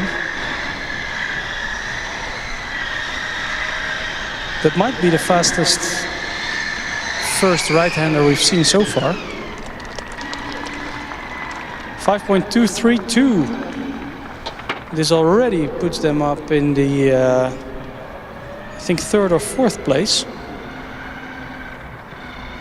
And they have 1 lap left to go, I guess. Yep, this was only their first run, so they come around right away. Austin, bets are up. 5 flat? I think that might be a bit optimistic, but I think they can improve on this a little bit. I'd say very low 5s. Let's see if they can go into the 5.1. We already have a 5.2 on the board. First timed lap. Wow, it's a 4. 4.967. Let's see if they can keep their second left-hander clean. A big. There we go. A 4.922. Fastest time of the day so far. I guess we challenged them with my pessimistic prediction. And I wasn't even being too optimistic. I was right on, I would say. It was quite interesting because the driver was taking a relatively wide line through the skid pad, probably carrying a bit more speed, but traveling a bit further than some of the other cars we've seen. Especially on the left-hander. On the last left-hander, they were really taking a wide line, almost sliding, really on the edge of what the car can do. So this is, I guess, how you nail a skid pad. Yeah, it certainly worked for them.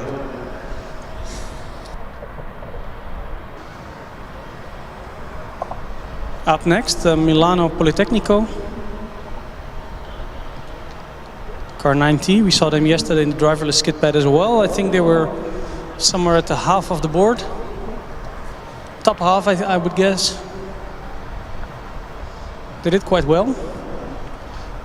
Although this is their first driverless car that they have built. So I reckon with the driver in the so-called manual skid pad, they might be even able to do a little bit better than that.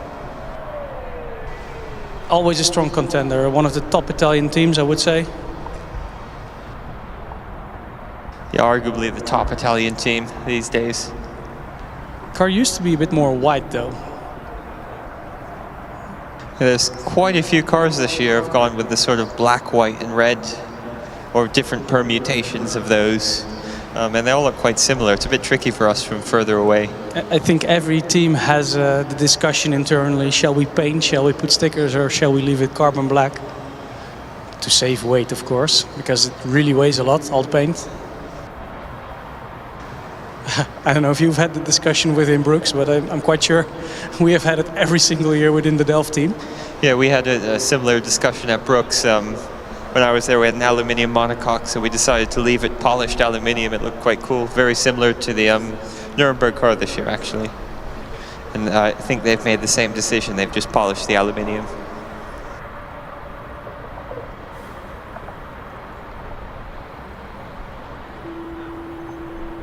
That's a very unique ready-to-drive sound from the Milano car. It's a bit more pleasant than some of the others we've heard.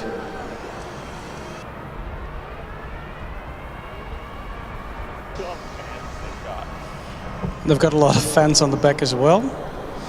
This being their second electric car. Last year they had one as well. Participated in the Netherlands, East and Italy. Let's see what they can do. So this is the first time here in Germany we see an electric car of the Politecnico di Milano. It's a bit tentative on the throttle, I would say, Austin. It's a bit conservative as well. Yeah, the driver having a few moments of oversteer that they're having to correct for. Another one there. Tomorrow's autocross, right? Yes, I think so. This car in autocross, usually they have very good drivers as well. I'm looking forward to it.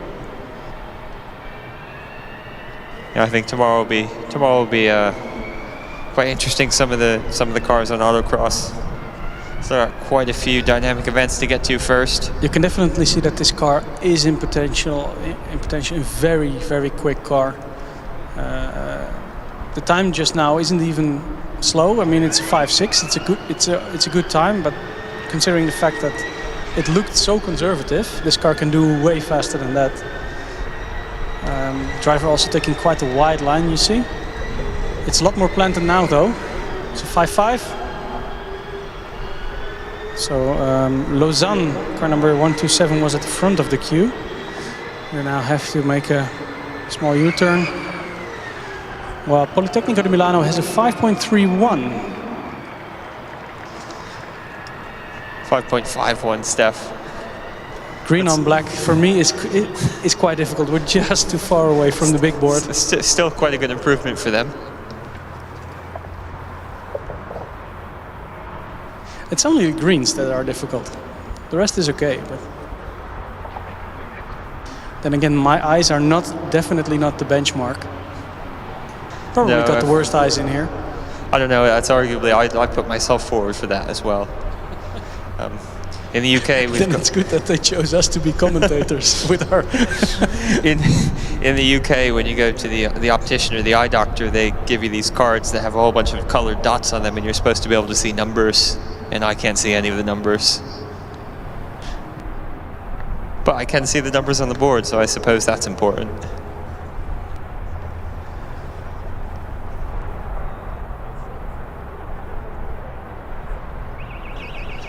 Ready to drive sign now on for UES Munich, car number 113. After that we will have car number 13, that is TU Berlin. And after that we will have Rzeszów, I think I pronounced it correctly, I'm not quite sure. Car number 240.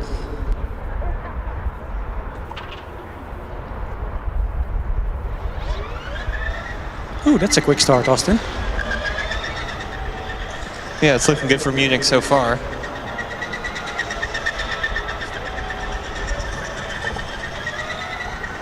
.56 right-hand loop.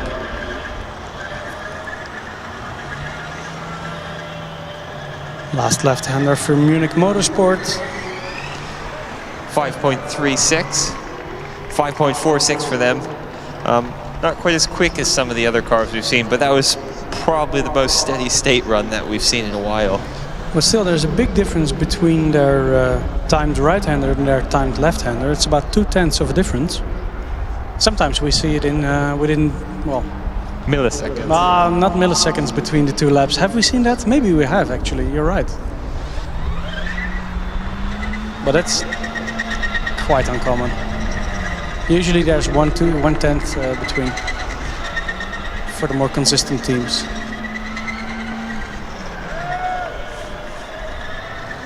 It's an improvement, 5.29 right-hand loop. 5.1 was the first left-hander.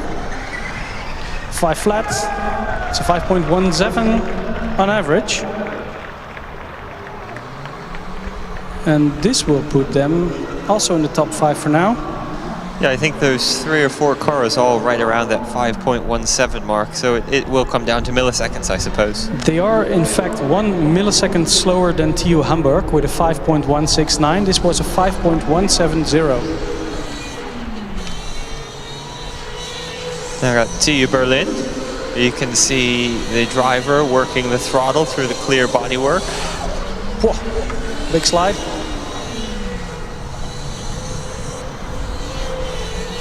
The first left-hander was already faster than the timed right-hander, so let's see. Another 5.17 average time. It's a 5.167, which is in between Prague and Hamburg.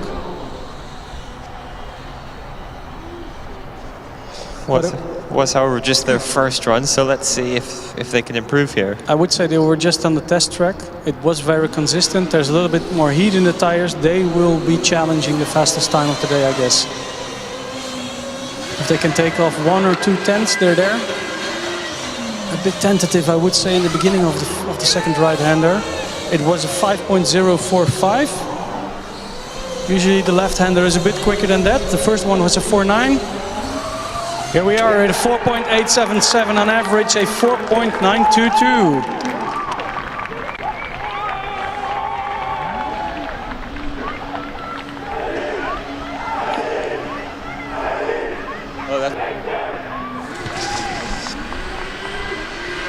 Sorry, it was a 5.004. The sheet in my tablet is not really working. Sometimes it's reorganizing itself. I mean, still a very quick time. I think that puts them second overall at the moment, doesn't it? Yeah, you're right. Second, it's a little bit faster than the NTHU Racing team. So second place so far. It was clean as well. Looked very good. And once again, the driver did take a slightly wider line than we've seen before, so maybe that is the way to go here in the skid pad.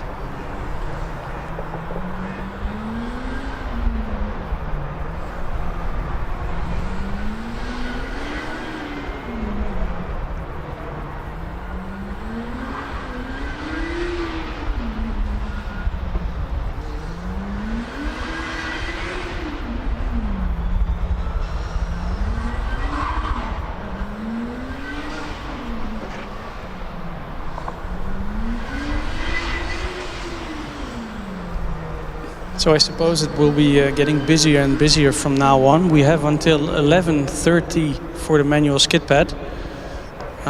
Conditions are definitely improving, we can be clear on that. Although I would not recommend teams to wait too long. Don't push it until the very end. That doesn't really matter after a certain point anymore.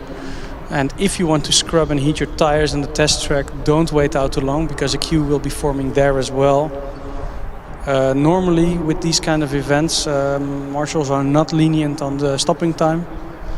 11:30 is 11:30 usually. Yeah, especially as we've got to get the dynamic area rearranged for the driverless autocross this afternoon. So there's not a whole lot of contingency time built into the schedule.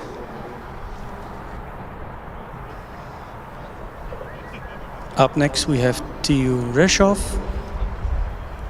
This one is one of the hardest one to pronounce, no? Yeah, any place that has 2 Z's in it is always difficult to pronounce. Don't forget the W. I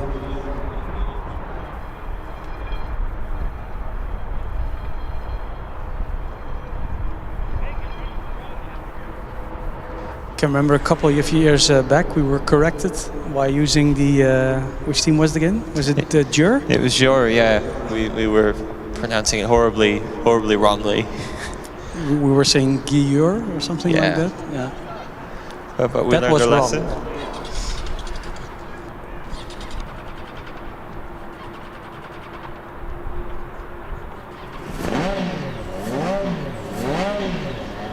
This engine does sound quite nice.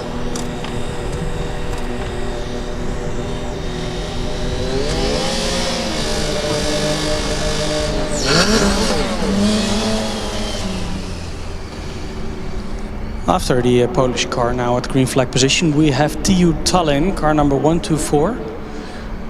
Normally one of the top contenders in the electric field.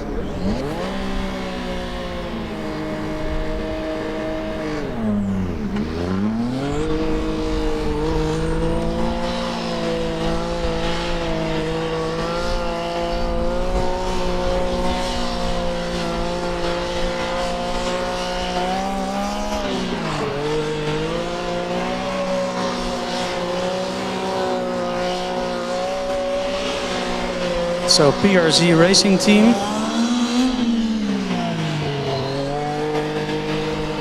Time of 5.48 seconds, 5.56 right and 5.39 left. Last year they have had a good season with top 10 positions in all the events that they went in. So they were 9th in the Netherlands and in East and 6th in FS Czech.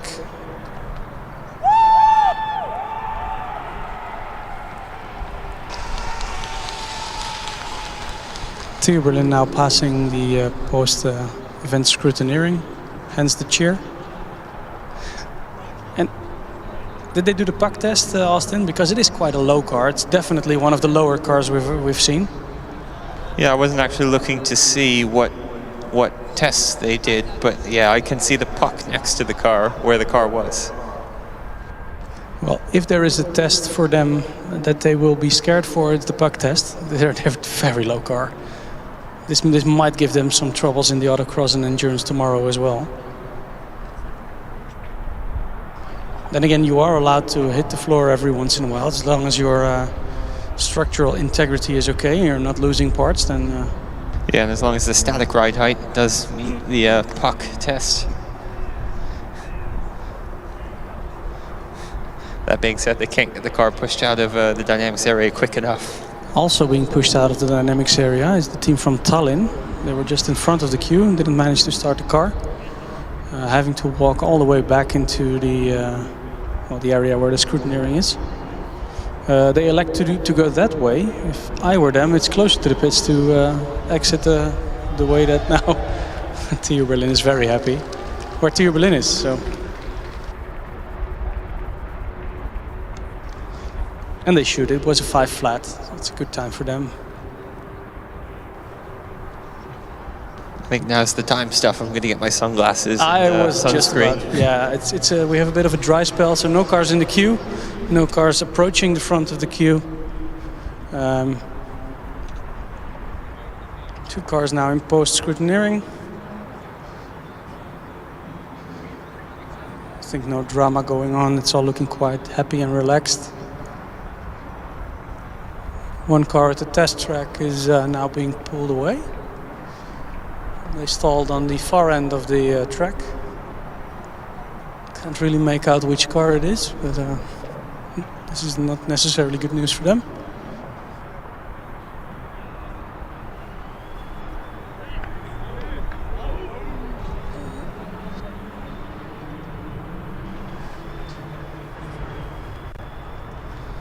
And we can see the Delft car doing their skid pad practice now on the test area, so they probably will be joining us in due notice right after.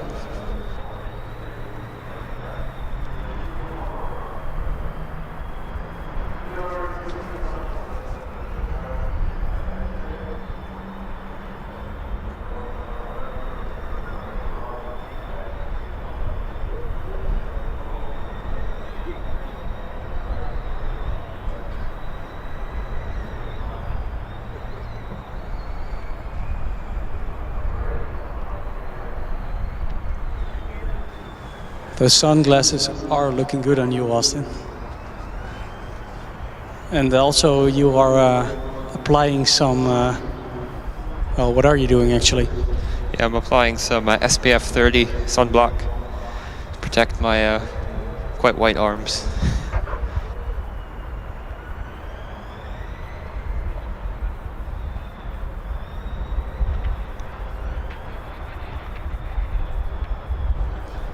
We've got a car coming, it's car 250.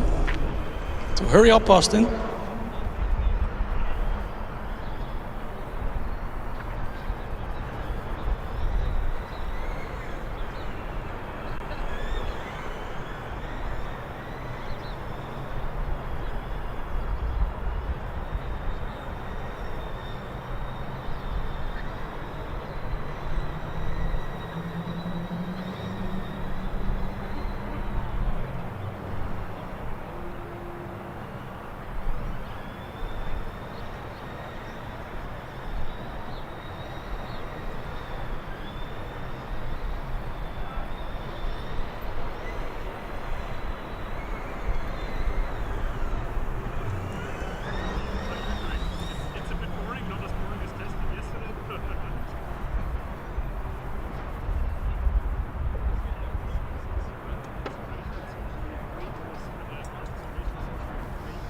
Austin, can you maybe also bring my tablet, because I left it where you are. Sure, no problem. Because I'm already going to the front of the queue now to look at car number 250. We're in front. It's TH Lübeck. We haven't seen them before. This is their first run of the day. And a reminder to people having a live stream on and here on site, we only have 2 skid pad runs this year. So each team only has 2 runs instead of the regular 2 times 2 is 4. And I suppose, Austin, it's a bit more do or die now, right? I mean, you don't have that much options for your strategy as you used to have, with banker laps and testing laps and in between scrubbing and testing, etc. Yeah, and sort of the test driver or the strategy for how you put your drivers out, that's all gone now. It's just 2 runs and done. Maybe it's even better for the teams, because in these conditions, with fastly improving track conditions, it's always a bit of a hectic event going on, especially if you have some special award judging in between, which we've had in the past as well. I don't know if it's still the case on the Friday, but probably it is. Yeah, for a long time here at Formula Student Germany, we had a wet skid pad because there were so many things happening in parallel. The skid pad basically went on for the whole day, and they kept it wet so that nobody was disadvantaged based on the other activities they had to attend. They've managed to rearrange the schedule so that they don't need that anymore. And so far, yeah, we've had a steady stream of cars this morning.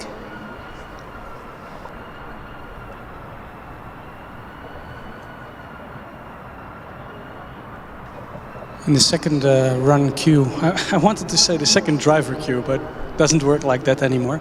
The second run queue, we have now car number 97 from Schweinfurt, back from the previous run. The previous run being a 6.14, so let's see if they can improve this time. I think it's the same driver, Austin. Distinct sunglasses. Yeah, it's got the same sunglasses. Probably not quite as cool as ours we got from Schaeffler, but pretty close. We see NTHU Trondheim going to the test track around the North curve on the big Hockenheim track. They were just here at skid pad. The car didn't manage to start, so they're probably testing their car.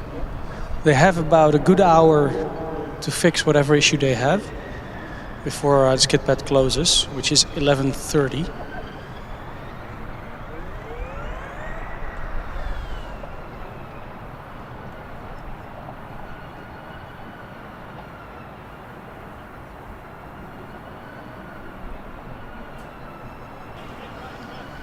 So Schweinfurt is now coming in first. Franken Racing, because well, with the TU Lübeck car, and they are inspecting the front left inner wheel, I guess. Some pre-checks going on, nothing too dramatic so far. It just takes a bit more time. So here we go with Franken Racing. 6.0 in their first in-lap. The timed right-hander is a 5.8. So that's about 0.3 of an improvement for them compared to their average on their previous lap. Left-hander is a 5.8. And the 5.5 is the timed one, so it's a big improvement for them. So they go from a 6.1 to a 5.7. This really will give them some extra points.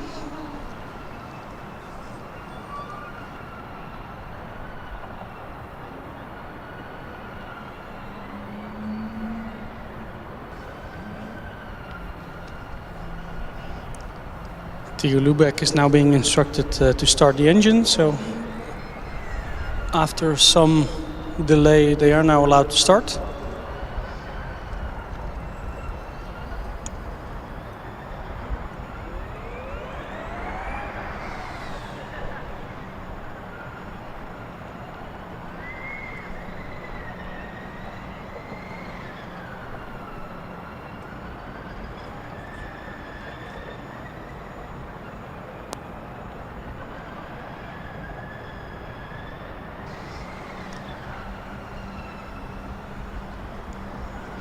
TU Lübeck running a 2005-2006 Kawasaki 4-cylinder engine, according to their spec sheet.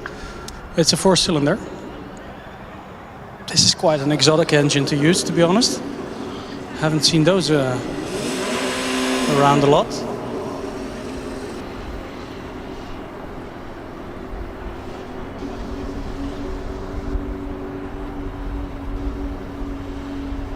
So Seagulls, Lübeck, what can they do on their first run?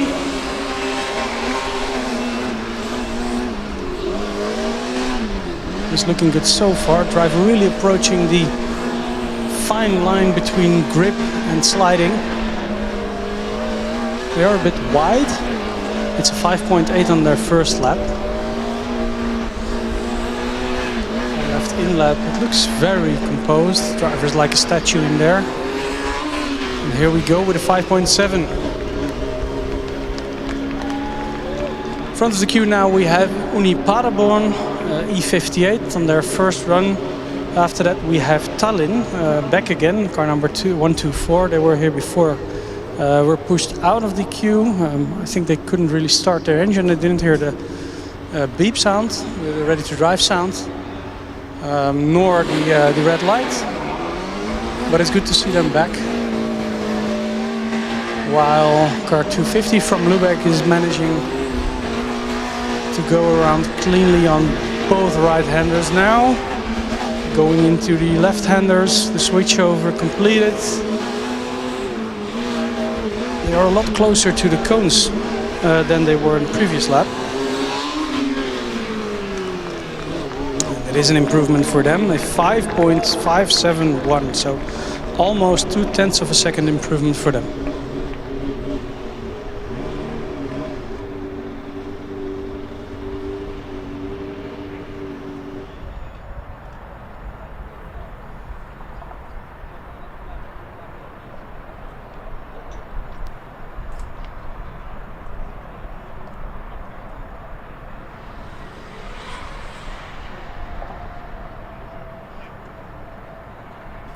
Now I got the car from Paderborn, car 58 is the first car in queue. So they're just strapping the driver in at the moment.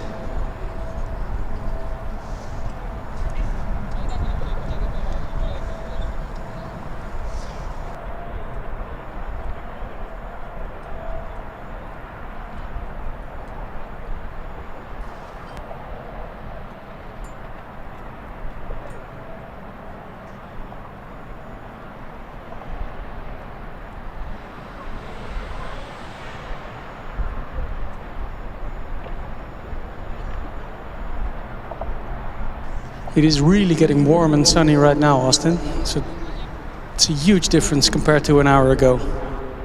It is, yeah. It's the sun's beating down. We've got the car from Rezov. It's as accurate as I'm able to pronounce it at the minute. I'll have to go home and practice for the other events in the subsequent days. Car 240 is first in the second run queue. We've got Tallinn, after being pushed away a few minutes ago, is now back in the first run queue, just behind the car from Paderborn.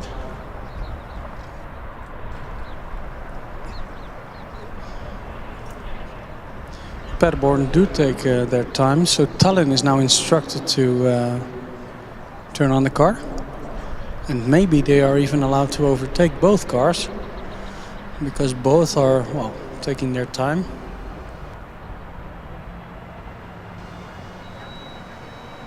Yes, we can hear the beep, and they are instructed to go.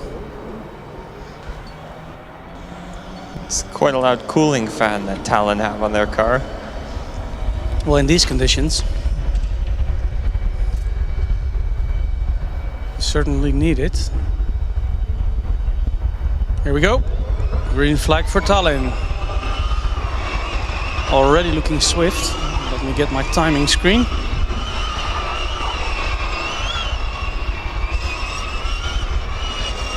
Yeah, very swift indeed, a 4.97 right-hand loop.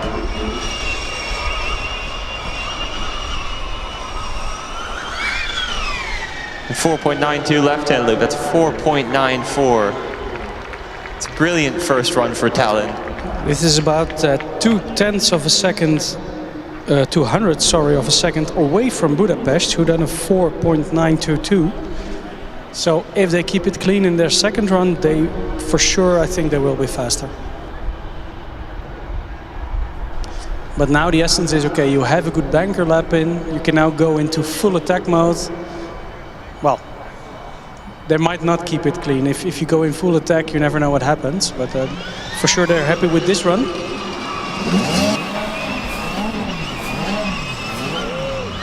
First right-hander untimed was a 4.9. The timed one is a 4.892. The untimed left-hander is a 4.833, so this will be faster. Keep it clean now. It's a 4.831 for them, purple times. And we know what purple means. Purple means party. Last run of the day for Reshov.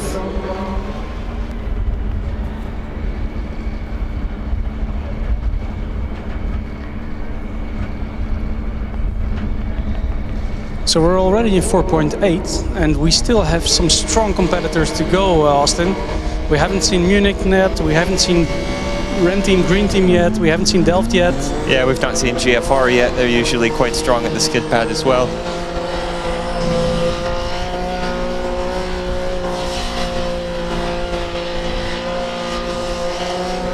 Well, there are a lot of teams that we haven't seen yet, so it will be busy the next hour. Car 240, Reshov. Their left-handers are very fast now. And a burst of throttle over the line, and the driver really struggled to keep it in a straight line as he or she exited the skid pad.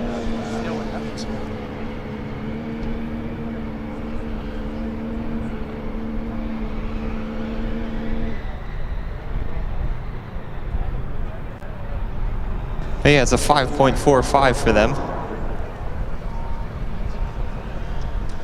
Yeah, just a few hundredths quicker than the first run. Well, a 5.4 at the moment definitely puts them in the top half of the ranking.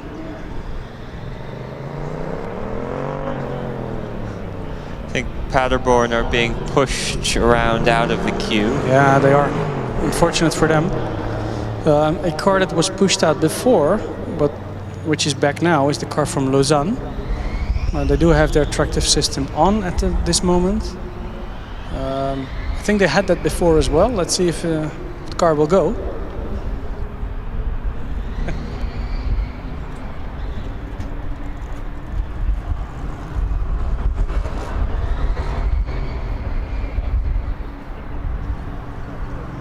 The light is now back to green again. Well, we have seen a couple of cars who have been turned off and on again a couple of times, and then it worked. But I think they are preparing the push bar as well. Although they are still cleaning their tires, so I think they still want to go.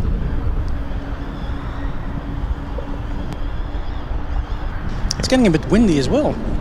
Yeah, the wind that's brought us the sun has also obviously brought us the wind. It can't bring itself, can it? It is getting windier.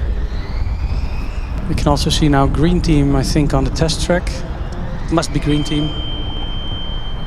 Can't really see, but if it's black with green, there are not so many cars sporting that livery. Lausanne works, so they are here. Car number 127 for their first lap of the day.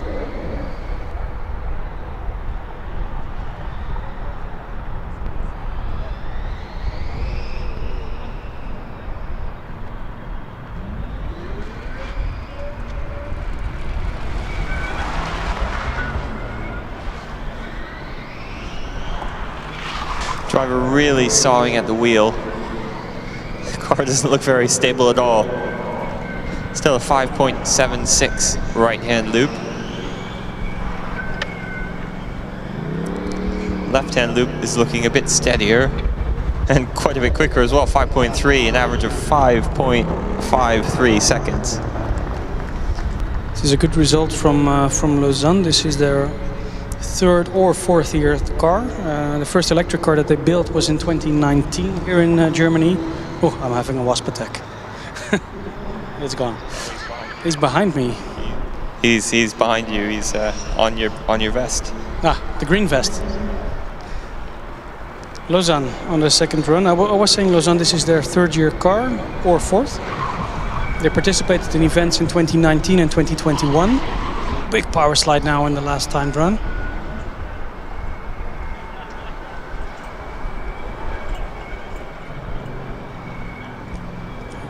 That looks fast, the last lap. It's a 5.2. Is it? It is. 5.25. Yeah, these glasses. Oh, it's the sunglasses that... Oh yeah, they reduce a bit the contrast between the green and black. That's it, Austin, you're right. But they look cool, so we keep them on. Yeah, agreed.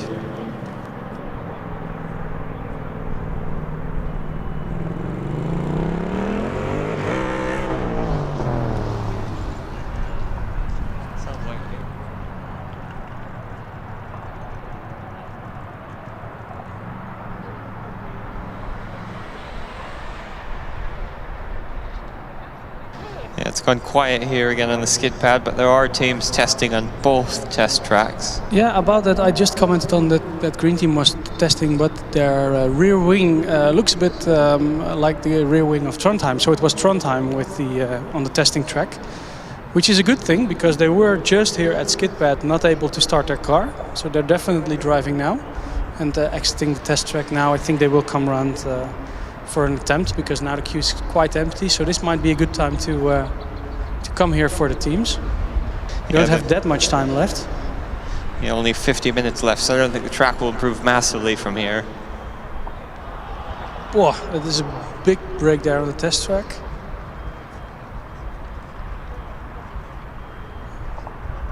It was a very sudden stop, Austin. Did you see it?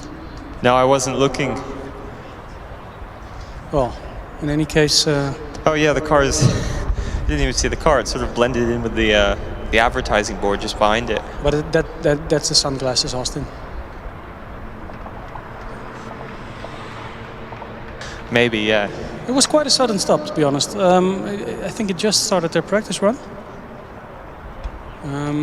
Usually when it's this of a sudden stop, it could be suspension failure, but I'm not seeing any carts so far, so I don't think that's the case. There's also another car on the test track in a minute, which I'm not sure should be there, but... The car is definitely in gear, now it's out.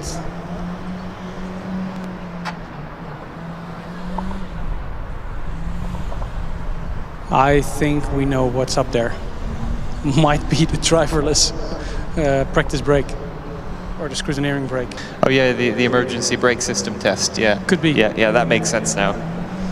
It was a super sudden stop. You don't see that that often. It was almost like it was an emergency brake. It was just like it was before here on the test track, but then another car joined and I thought, no, there are not going to be two cars at the test track. We've solved that mystery, yeah. Need to pick up our detective badge at race control later. It has been a year, right? I mean, will be better in the course of the weekend, I'm quite sure.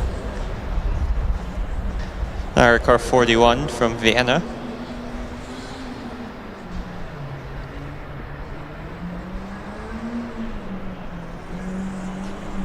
Totally makes sense now. It was a sudden stop though, so that worked.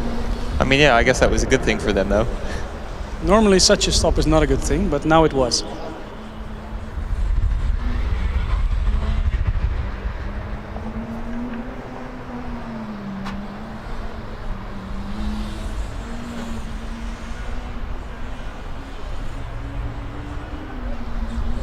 That also means, Austin, that not many cars are still going through scrutineering with the driverless cars, because this is basically the first time we saw that.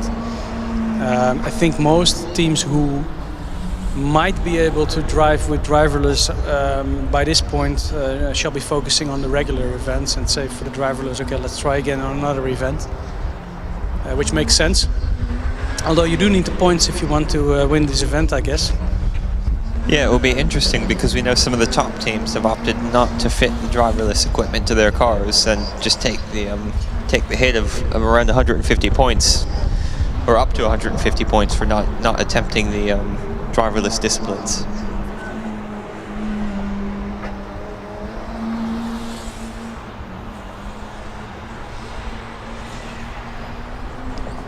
Yeah, so this year some of the driverless events have been incorporated into the regular combustion and electric competition. That goes for the skid pad and for the acceleration events, both worth 75 points.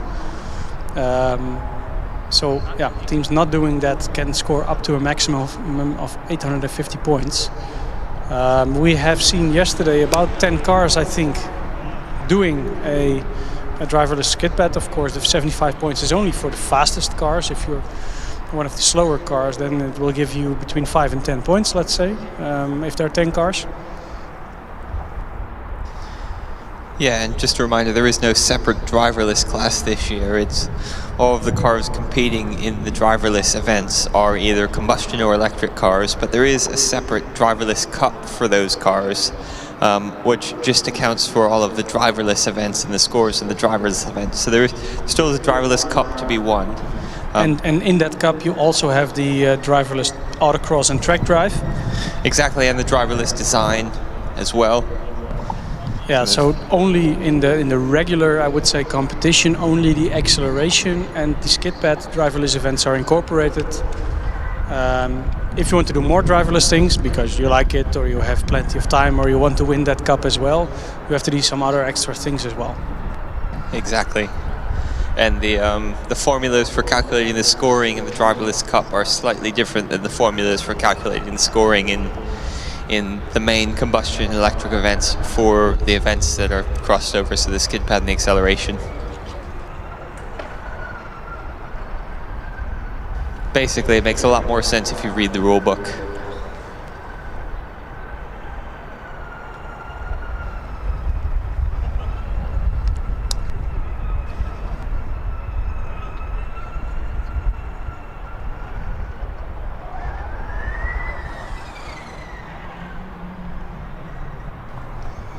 So TU Vienna, TU Wien is here already for some time. They're now joined by Uni Bayreuth. We saw them earlier. They're up here for their second run. Two other cars now approaching the queue as well. It's car number 369 and another car. Let me take a close look. Austin, Vienna is ready to go as well.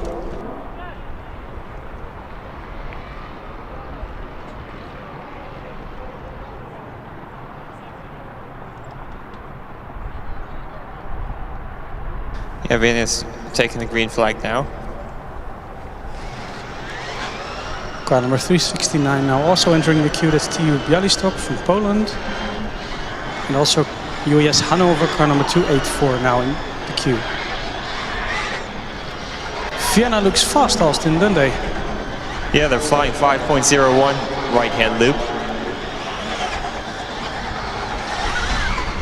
4.86 left-hand loop.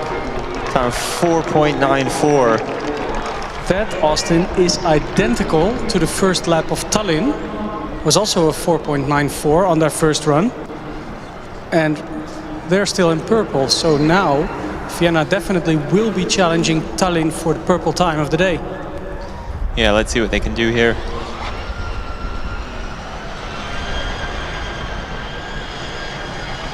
This looks super composed. If you look closely at the car, how close they are driving to the cones and steady, this is amazing stuff, guys. Yeah, right-hand loop is even faster than the first lap. It's 4.86 average time. Didn't make much of an improvement on the left-hand, so I think that puts him solidly into second place at the moment.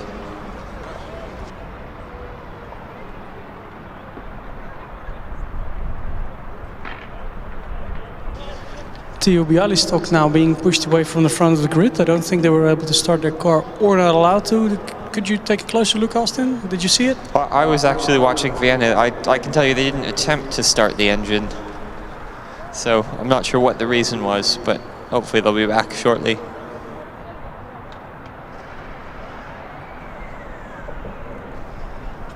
And this was the chassis you were talking about before, right? Yeah, car 66 from Nuremberg. Aluminium monocoque.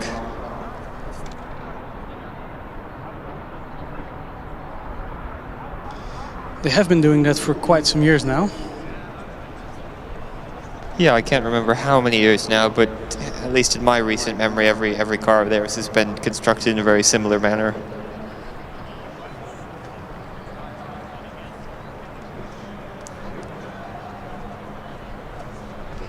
I can also recall this car being on two-wheel drive before.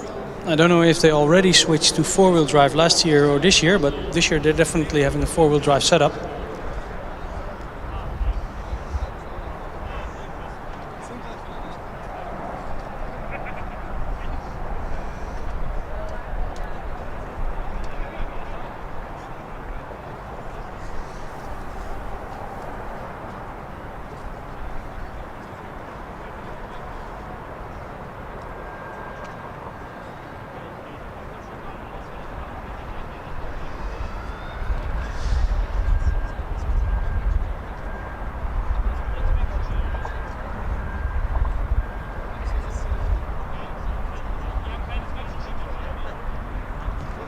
Both UAS Nuremberg and UAS Hanover on the Continental tires.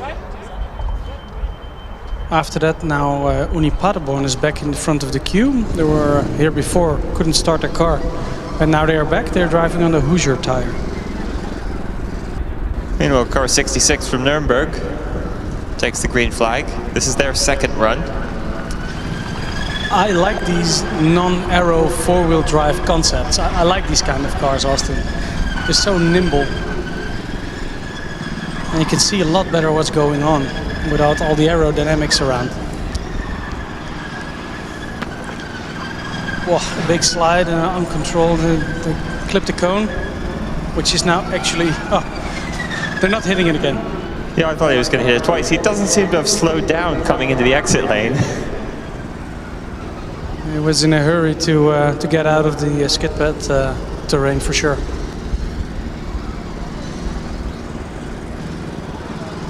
You should slow a bit more normally, right, in the blue cone, so probably they will be told this when they come around for the next time.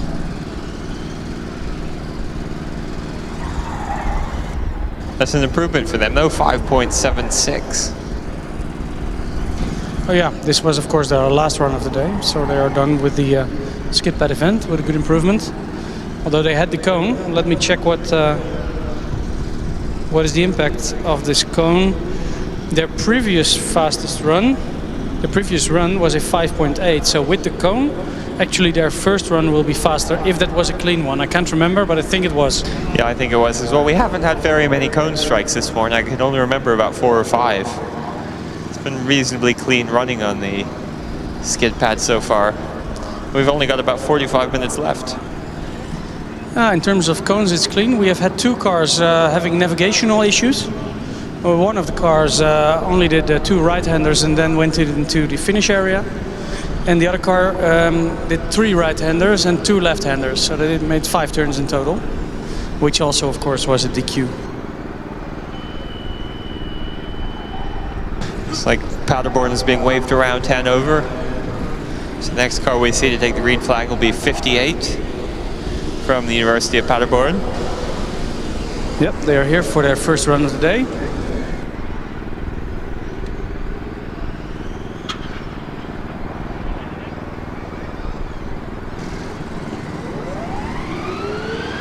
And Uni Jur is here, Austin. Yeah, we were just talking about them a few minutes ago, so it's good to see them back. You know, Paderborn with a pretty quick right-hand lap of 5.17. Ulm now also joining the dynamic area, getting into the queue for their first run of the day. 5.08 left-hand is an average of 5.13. It's a very solid first run for Paderborn.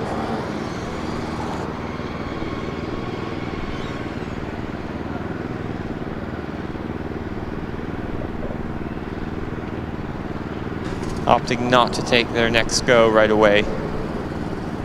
So we'll see Hanover now. Driver just manages to keep the engine running.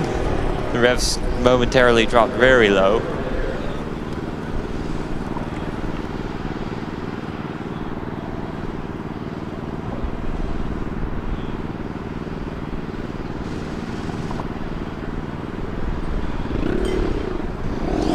Paderborn actually had a very good time of 5.1, which puts them definitely in the top 10 for now. And they still have 1 run left to go, so they might be even able to go into a 5 flat or maybe into the 4s even.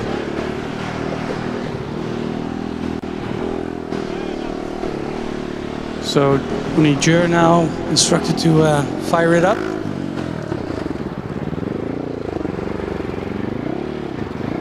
And over the 5.79 second first run.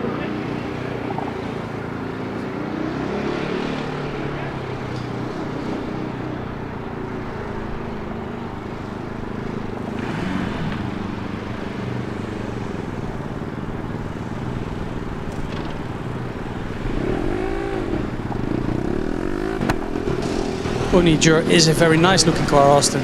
It's very compact, a lot of aero going on everywhere. Yeah, another red, white, and carbon colored car as well. Improvement for Hanover, 5.59 right-hand loop. The first left-hander was a 5.4 even. Yes, and the second is 2, so a 5.5 for them.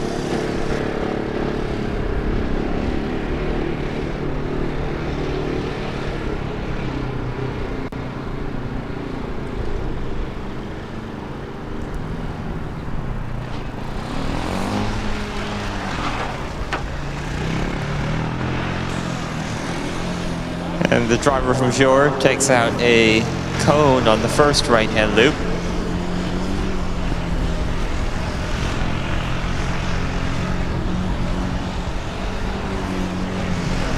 First up in the queue now is car number 222 from Napoli. 5.44 right-hand loop, same average time as Hanover, but they do have a cone to take into account as well. That being said, the driver opting to take the second lap right away. Vienna now passing the post-event scrutineering, being very happy. They have been there for quite a while, so they are very happy to have passed the post-skid pad scrutineering.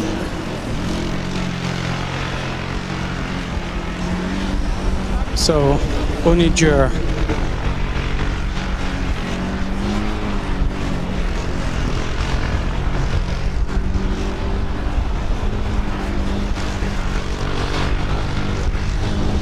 So Jur with a 5.3 and a 5.1 in the left-hander, which averages a 5.235.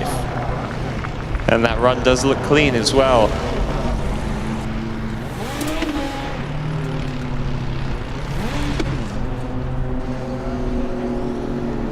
So, Oni Napoli, what can they do? Can you pronounce this? I think it's Squadra Corse. Yeah, Squadra Corsa, Federico the second. The second. Secondo? Secondi? Segundo. Something like that.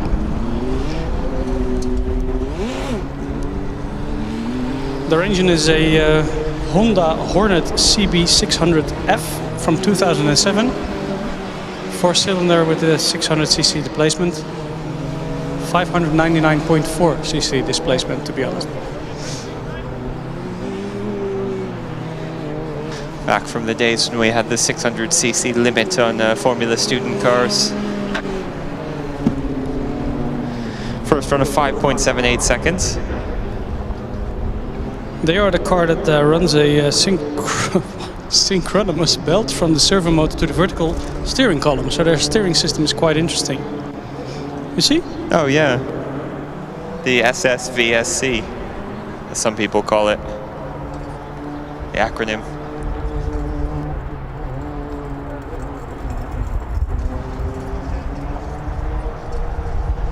So a 5.78 in their first run. They do not elect to go right ahead with the second run. Oni Bayreuth now at the front of the second run queue. US Ulm, car number E44 now at the front of the first run queue.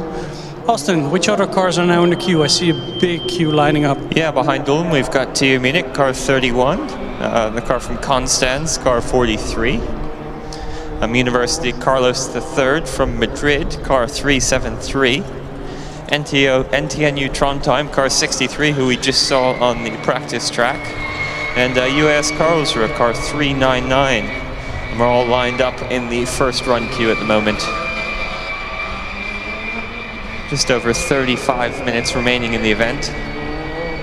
So yeah, if the cars aren't in the queue now, it would be a good time to get down here because it is getting quite busy. Home looking quite composed, a bit conservative, I would say. Their time is a 5.687. I think this car can do a bit faster than that normally. Two orange and black cars now at the front of the queue. TU Munich, TU Fast and Uni Bayreuth. I think their team name is Elephant Racing.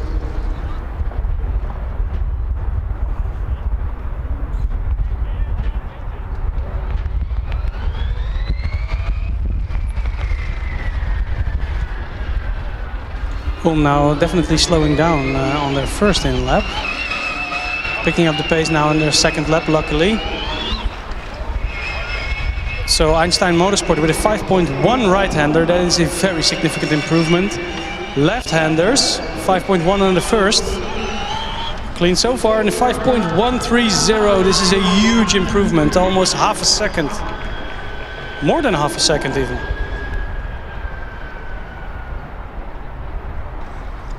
Okay, Uni Bayreuth, we can see now the tractive system active light. I didn't hear the beep yet. And there we go, there's the beep. And they are up to the starting grid for their green flag position for their last run of the day. Up next will be Munich. After that we have Constance.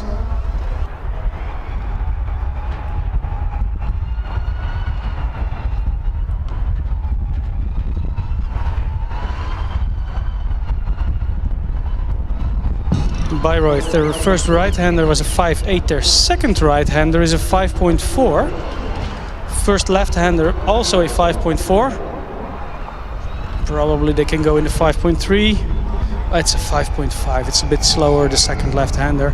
And I think they also clipped the cone because I saw a Marshall running. Yeah, there we go. The sound you hear now, I don't know if you can hear it, is the ventilators, the fans on the Munich car. Austin, bets are up, Munich. First run, what do you think? I mean, historically Munich have been quite good and the fan does sound quite ominous, so let's go low fives for this one. I'm going, the first right-hander is already 5.3. Second one will be faster, I guess. It's a 5 flat already, 5.018. 4.9 already in the left-hander. Here we go with a 4.8 on the last left-hander, which averaged on a 4.909. Times with a 909 I like.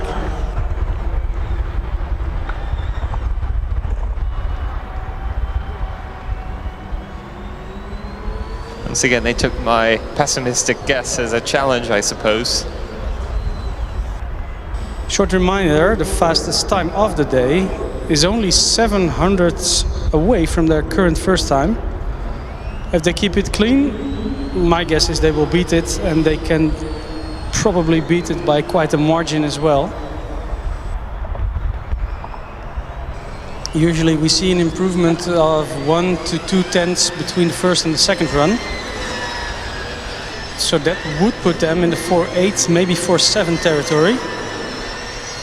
4.9 already on the first. 4.7 with a big power slide, I must add. 4.8 on the first left-hander.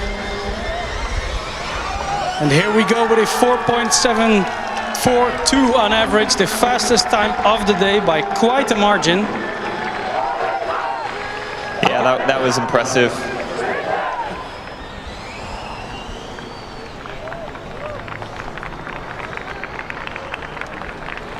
It's always nice when you know, estimate something correctly. Yeah, I've not done that yet so far. Meanwhile, we've got Constance out for their first run, 5.65. And I will say that quick run from Munich is quite ominous for many of the other teams because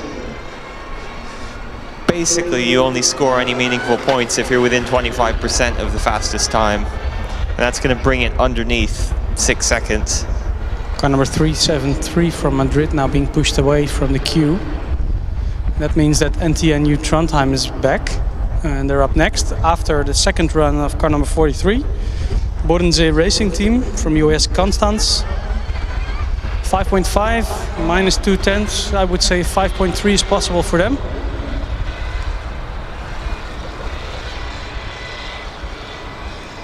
First timed right-hander was a 5.3. Left-hander usually a little bit quicker, so on average I think a 5.3 would be the target. It's 5.354, so right on the mark.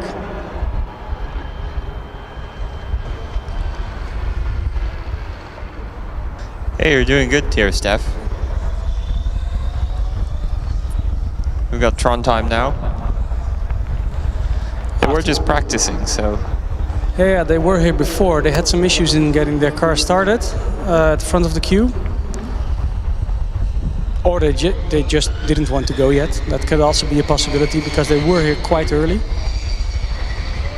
They're now whizzing about. Their first timed right-hander is a 5.1 already. This is really fast. That is faster, 0.2 of a second faster than the first right-hander of Munich. Here we go, fastest time of the day already. A 4.687. That I did not expect. Wow, that was quick.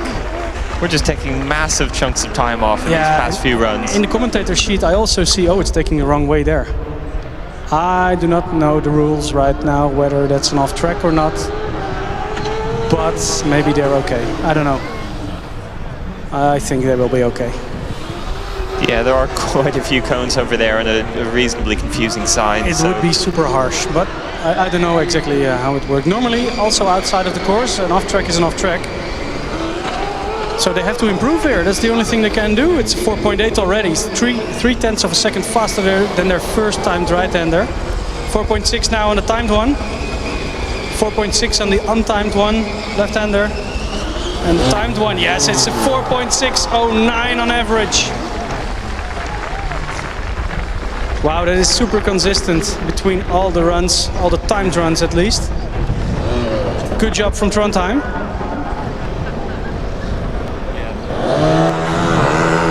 That was brilliant, and it means the questions about the cones in the first run don't matter anymore either. It's more than a 1/10 away from Munich. It's 1/1300th of a second away from Munich. That's a margin. That's a considerable margin. Car 399, high-speed cars are also looking fast on their first lap. 5.1 right, a 4.6 on the left-hander. Oh no, that was Trondheim. My thing is refreshing again, sorry for that. It was a 4.9 on the left-hander. Still a very good time with a 5.58, 5.058. When the cars finish, my screen refreshes and then I'm reading the fastest time of the day. That's super inconvenient. I think we can let you off on that one with some of the guesses you've had. Yeah, they were quite okay. Karlsruhe now with a 5.117 on their 5.0 on the right-hander. Left-hander even going in 4.9 already on the untimed lap. Timed one even faster, it's a 4.941. Very well done. And that's going to put them close to the top of the combustion standings as well. I will say as well, the 4.61 for Trondheim is even more ominous. It's even the fastest combustion so far, so you're right. Yeah, the 4.61 is ominous for the electric teams because that sort of puts the cutoff time for points around 5.75 seconds. Stuttgart not really matching up to UAS Karlsruhe at the moment with a 5.4 timed right-hander. Let's see what the left-handers can do. I again wanted to read the Trondheim time with a 4.6, but I have to refresh, and here we have it. It's a 5.354.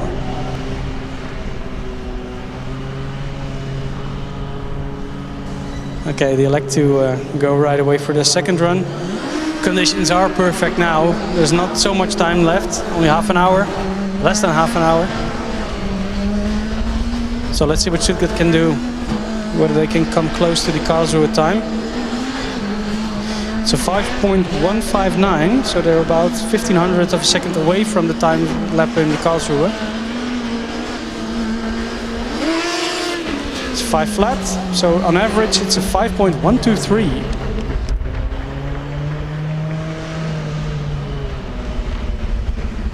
Up next, I think that's Paderborn again. Yeah, there we go. After that we will get car number 99 from Aachen, AKRX.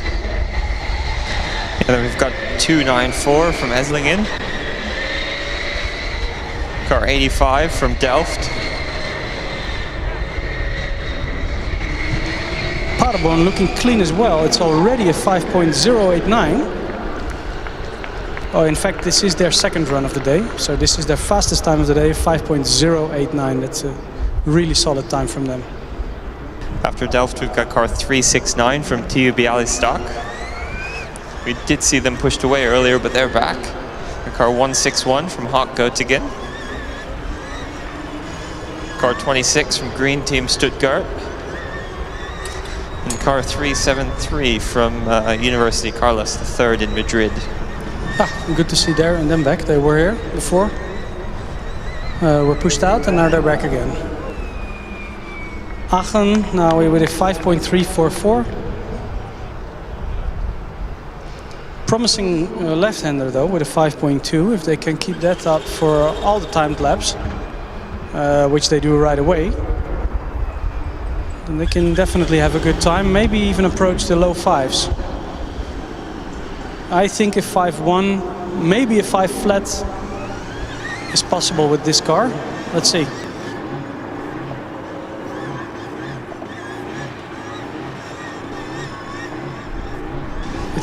It's super consistent. So steady state, no steering at all, no corrections.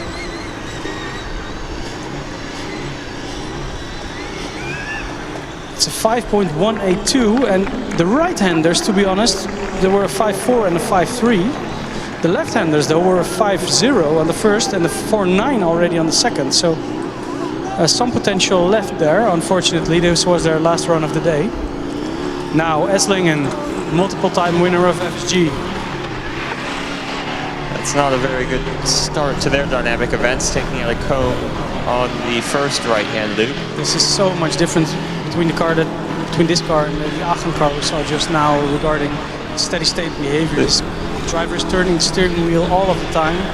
They are close to the cones, so I have to give them that, but it's definitely not a steady-state. The driver is really fighting with the car. You can see it slide through both right and left-hand loops.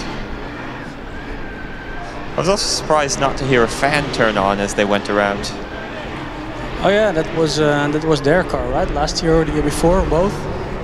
Yeah, last year they had the fan, which you could hear from a mile away, which generated quite a bit of downforce. So there it is. There it is. Maybe I reminded them, maybe they just forgot to turn it on. Let's leave the mic open.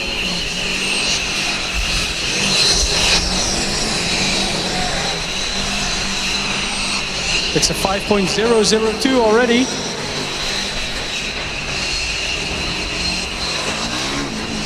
And here we have it, a 4.978. If we look at the combustion class, Vienna is still the fastest with a 4.86. Is that correct? Wait a second. Yeah, Delft has taken the green flag. Karlsruhe is fastest, sorry. They've just taken out the same cone that Esslingen took out on the first lap.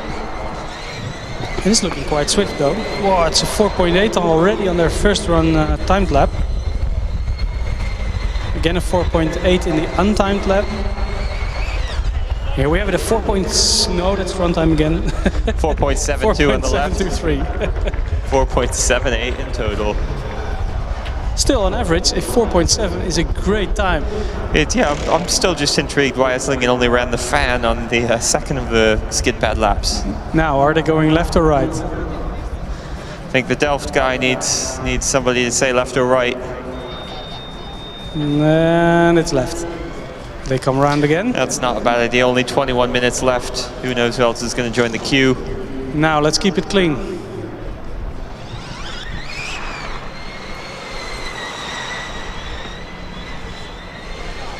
Fastest time of the day was a 4.6 flat by Trondheim. The right-hander is a 4.67.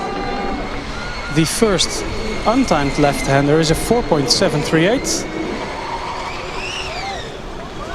Here we go with a 4.685. Yeah, I was almost reading up the Trondheim time again. This is getting quite annoying. Well done, guys. And I think it was clean as well, Austin, wasn't it? Yeah, it looked clean to me. I didn't see any cones, so yeah, great improvement for that driver.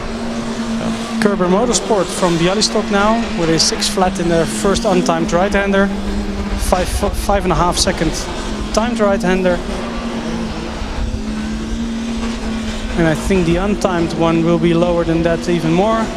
Oh, and he's hit a cone and he's caught it in the side part of the car. Oh yeah, you're right. Actually, yeah. There we are. Time was good. It's a 5.431. Also Napoli now fired up their engine. Car number 222 will be next. Then we will get the Green Team Stuttgart, followed by car number 373, which is the team from Madrid, I think.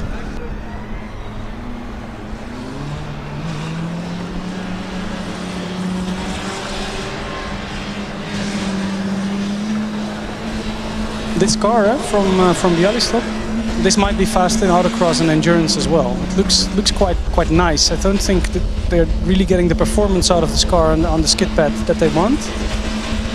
But the car looks very fast. The timed lap was a 5.481. And the average was a 5.418. And importantly, that looked like a clean run to me as well. We've now got car 222 from Uni Napoli. This is their second run.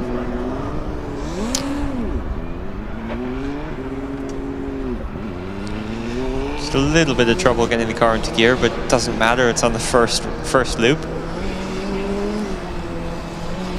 So first timed loop.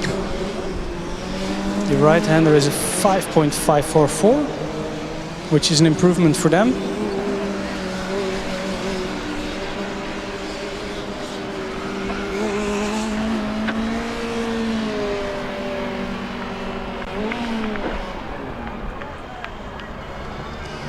And again a 5.4 second run, which makes it a 5.476. It's clean and it's more than a 0.3 of a second improvement compared to their first run.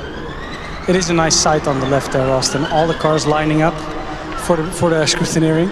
Yeah, there's quite a queue over here for scrutineering. We've got about 12 or 13 cars in total. And now on track,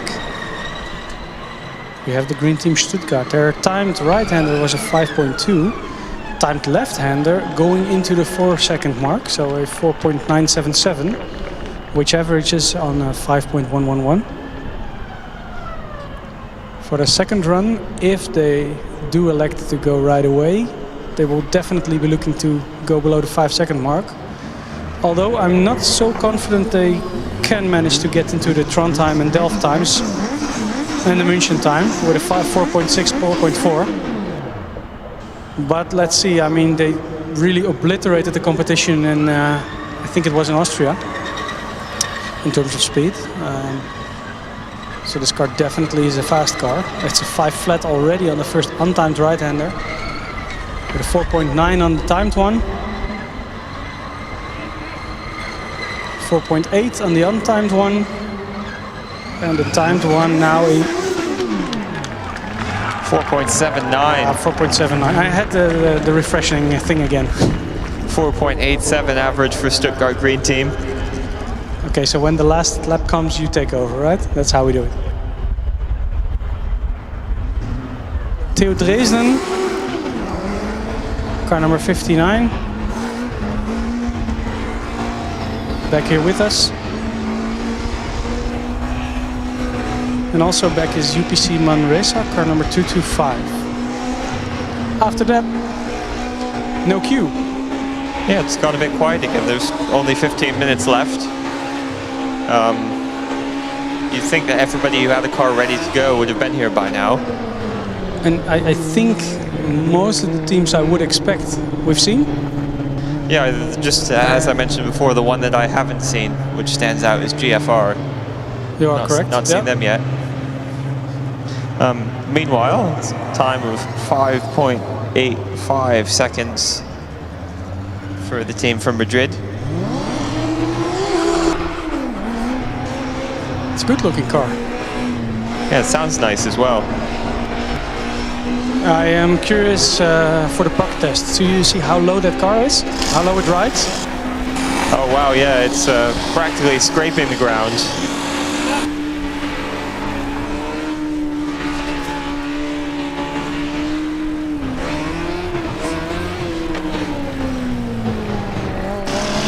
It's a 5.506 for them.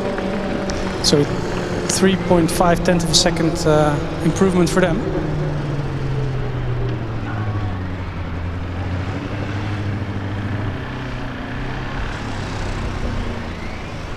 Now Manresa, they are quite slow on their in-lap. Very cautious, I don't think they want to make too many mistakes. Still, it is good to see that they are driving. There we go, on the left-hander. I've just heard a cheer from Trondheim that they've passed the post-event scrutineering. They all look quite happy, justifiably so. They do. And well, I dare to say they probably will win the skid pad event. Yeah, you never say never with any of the cars coming, but it's certainly quite a competitive time. They are about a tenth of a second quicker than anybody else as well. Oh, Hermione. That's where are Ron and Harry? I think they're walking now with the... Okay, this looks fast as well. Elkflow race from Dresden. Car named Hermione with a 5.6 on the first untimed right-hander. The timed one was a 5.3. Now they are slowing down though. Oh, they're one of these cars that changes color depending on what side you're on. They also change pace depending on which side they go, unfortunately. Right-handers were okay, and then went into the left-handers and it slowed down significantly on the switchover. I can't see the T-Sol from here, the rear wing is behind it. Probably our live stream viewers can view this from the viewpoint across from us. Yeah, I mean, you know, they're calling for it to be towed away. I was about to say if they could get the car going again, they would at least get the points for finishing the event. Well, they do have one run left. This was their first run of the day. But time is not on their side, just 12 minutes left in the event. While there are no cars in the queue or moving on track, I may have a look through the post-event scrutineering. Well, that is, with all these cars setting really fast times, this is where the excitement at the moment is. In post-scrutineering we have the car from Aachen, the car from Napoli, the car from Delft, the car from Esslingen and the car from Karlsruhe. A couple of these cars have set times that are fastest or approaching fastest of the day in their respective classes. Austin, what are we seeing here? So yeah, the scrutineers are doing, which apparently takes longer than the 5 minutes left in the event to adjust. So they're now having a discussion about it.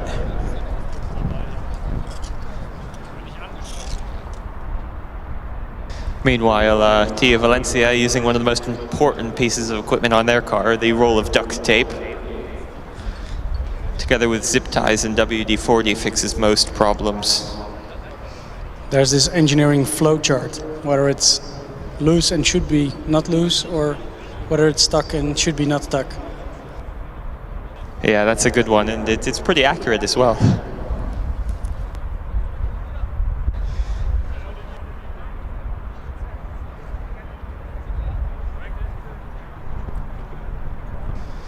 In this case, the duct tape is in place to hold the plates of the hatches to get access to the suspension system and to the brake pedal box.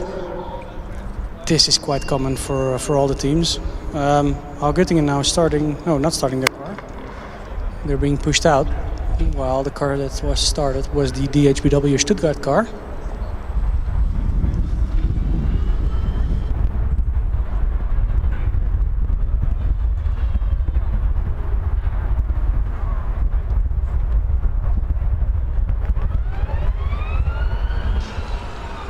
So, DHBW Stuttgart.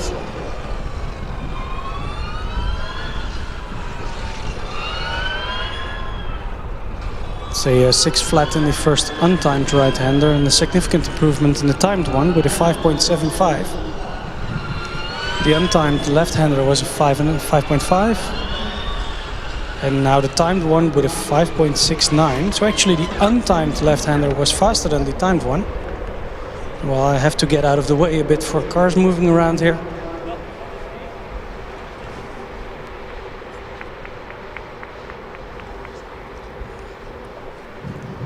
So DHBW Stuttgart, they are taking it very slow in the section where the blue cones are. Of course you should take care, but this is maybe a bit slower than... It's a bit tentative. Are we going again?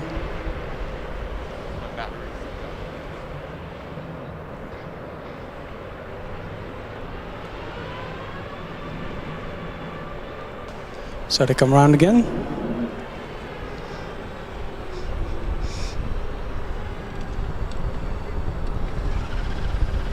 When this car, his front wing is bottoming out quite heavily already here at approaching the green flag position. You see how we were commenting a bit on the way that the front wing was moving a little bit. You can clearly see it moving quite a lot. This will be fun in the autocross and the endurance. You see it's scraping even the ground on the right hander. You see? Yeah, it definitely is contacting the ground as it goes around. Meanwhile, finishes with a reasonable time, 5.30 seconds. Actually, it's a 5.298. It does sound a lot better when you're below 5.3, doesn't it? For sure. A slightly louder car now from Tia Valencia, car 395. This is their first run with just 1 minute to go in the event.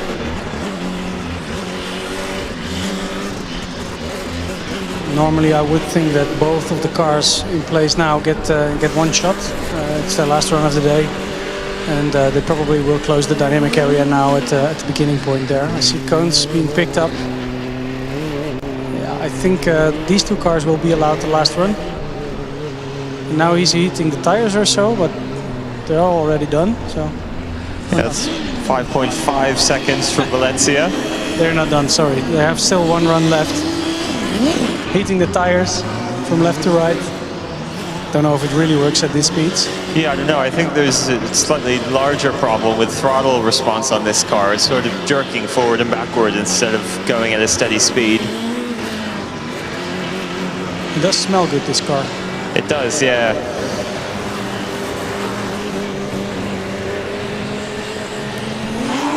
Here we go with a big power slide. Not as sideways as the one we saw before. No, managed to improve to 5.37. This is another one of the cars where the left-hand loop is quite a bit faster than the right-hand loop. Half a second, you're right. Both laps, both the timed and the untimed one were half a second faster one way, the left way.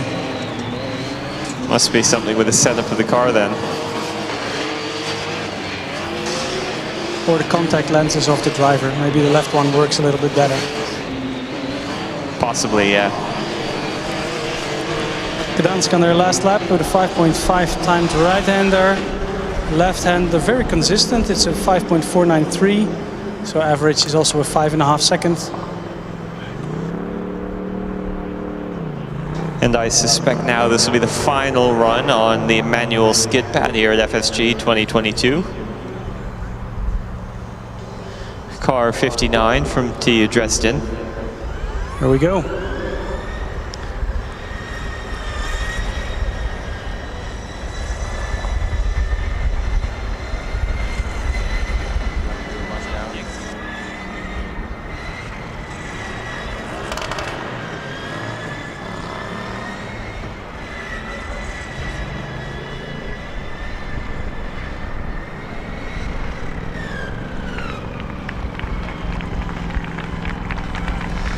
So Dresden finishes their final run, 5.47, and I believe the final run of anyone on skid pad here. So that will give us the time to do a rundown of the times. In the electric class, the top 5 is Trondheim with a 4.61, Delft with a 4.68, Munich with a 4.74, Tallinn with a 4.83, and Vienna with a 4.86. Well, I will say the sixth one is Stuttgart with a 4.87. They're very close. In the combustion class, the fastest time of the day was US Karlsruhe with a 4.94, followed by Esslingen with a 4.99. And then I have to scroll a bit. We have Stuttgart, I think, with a 5.12.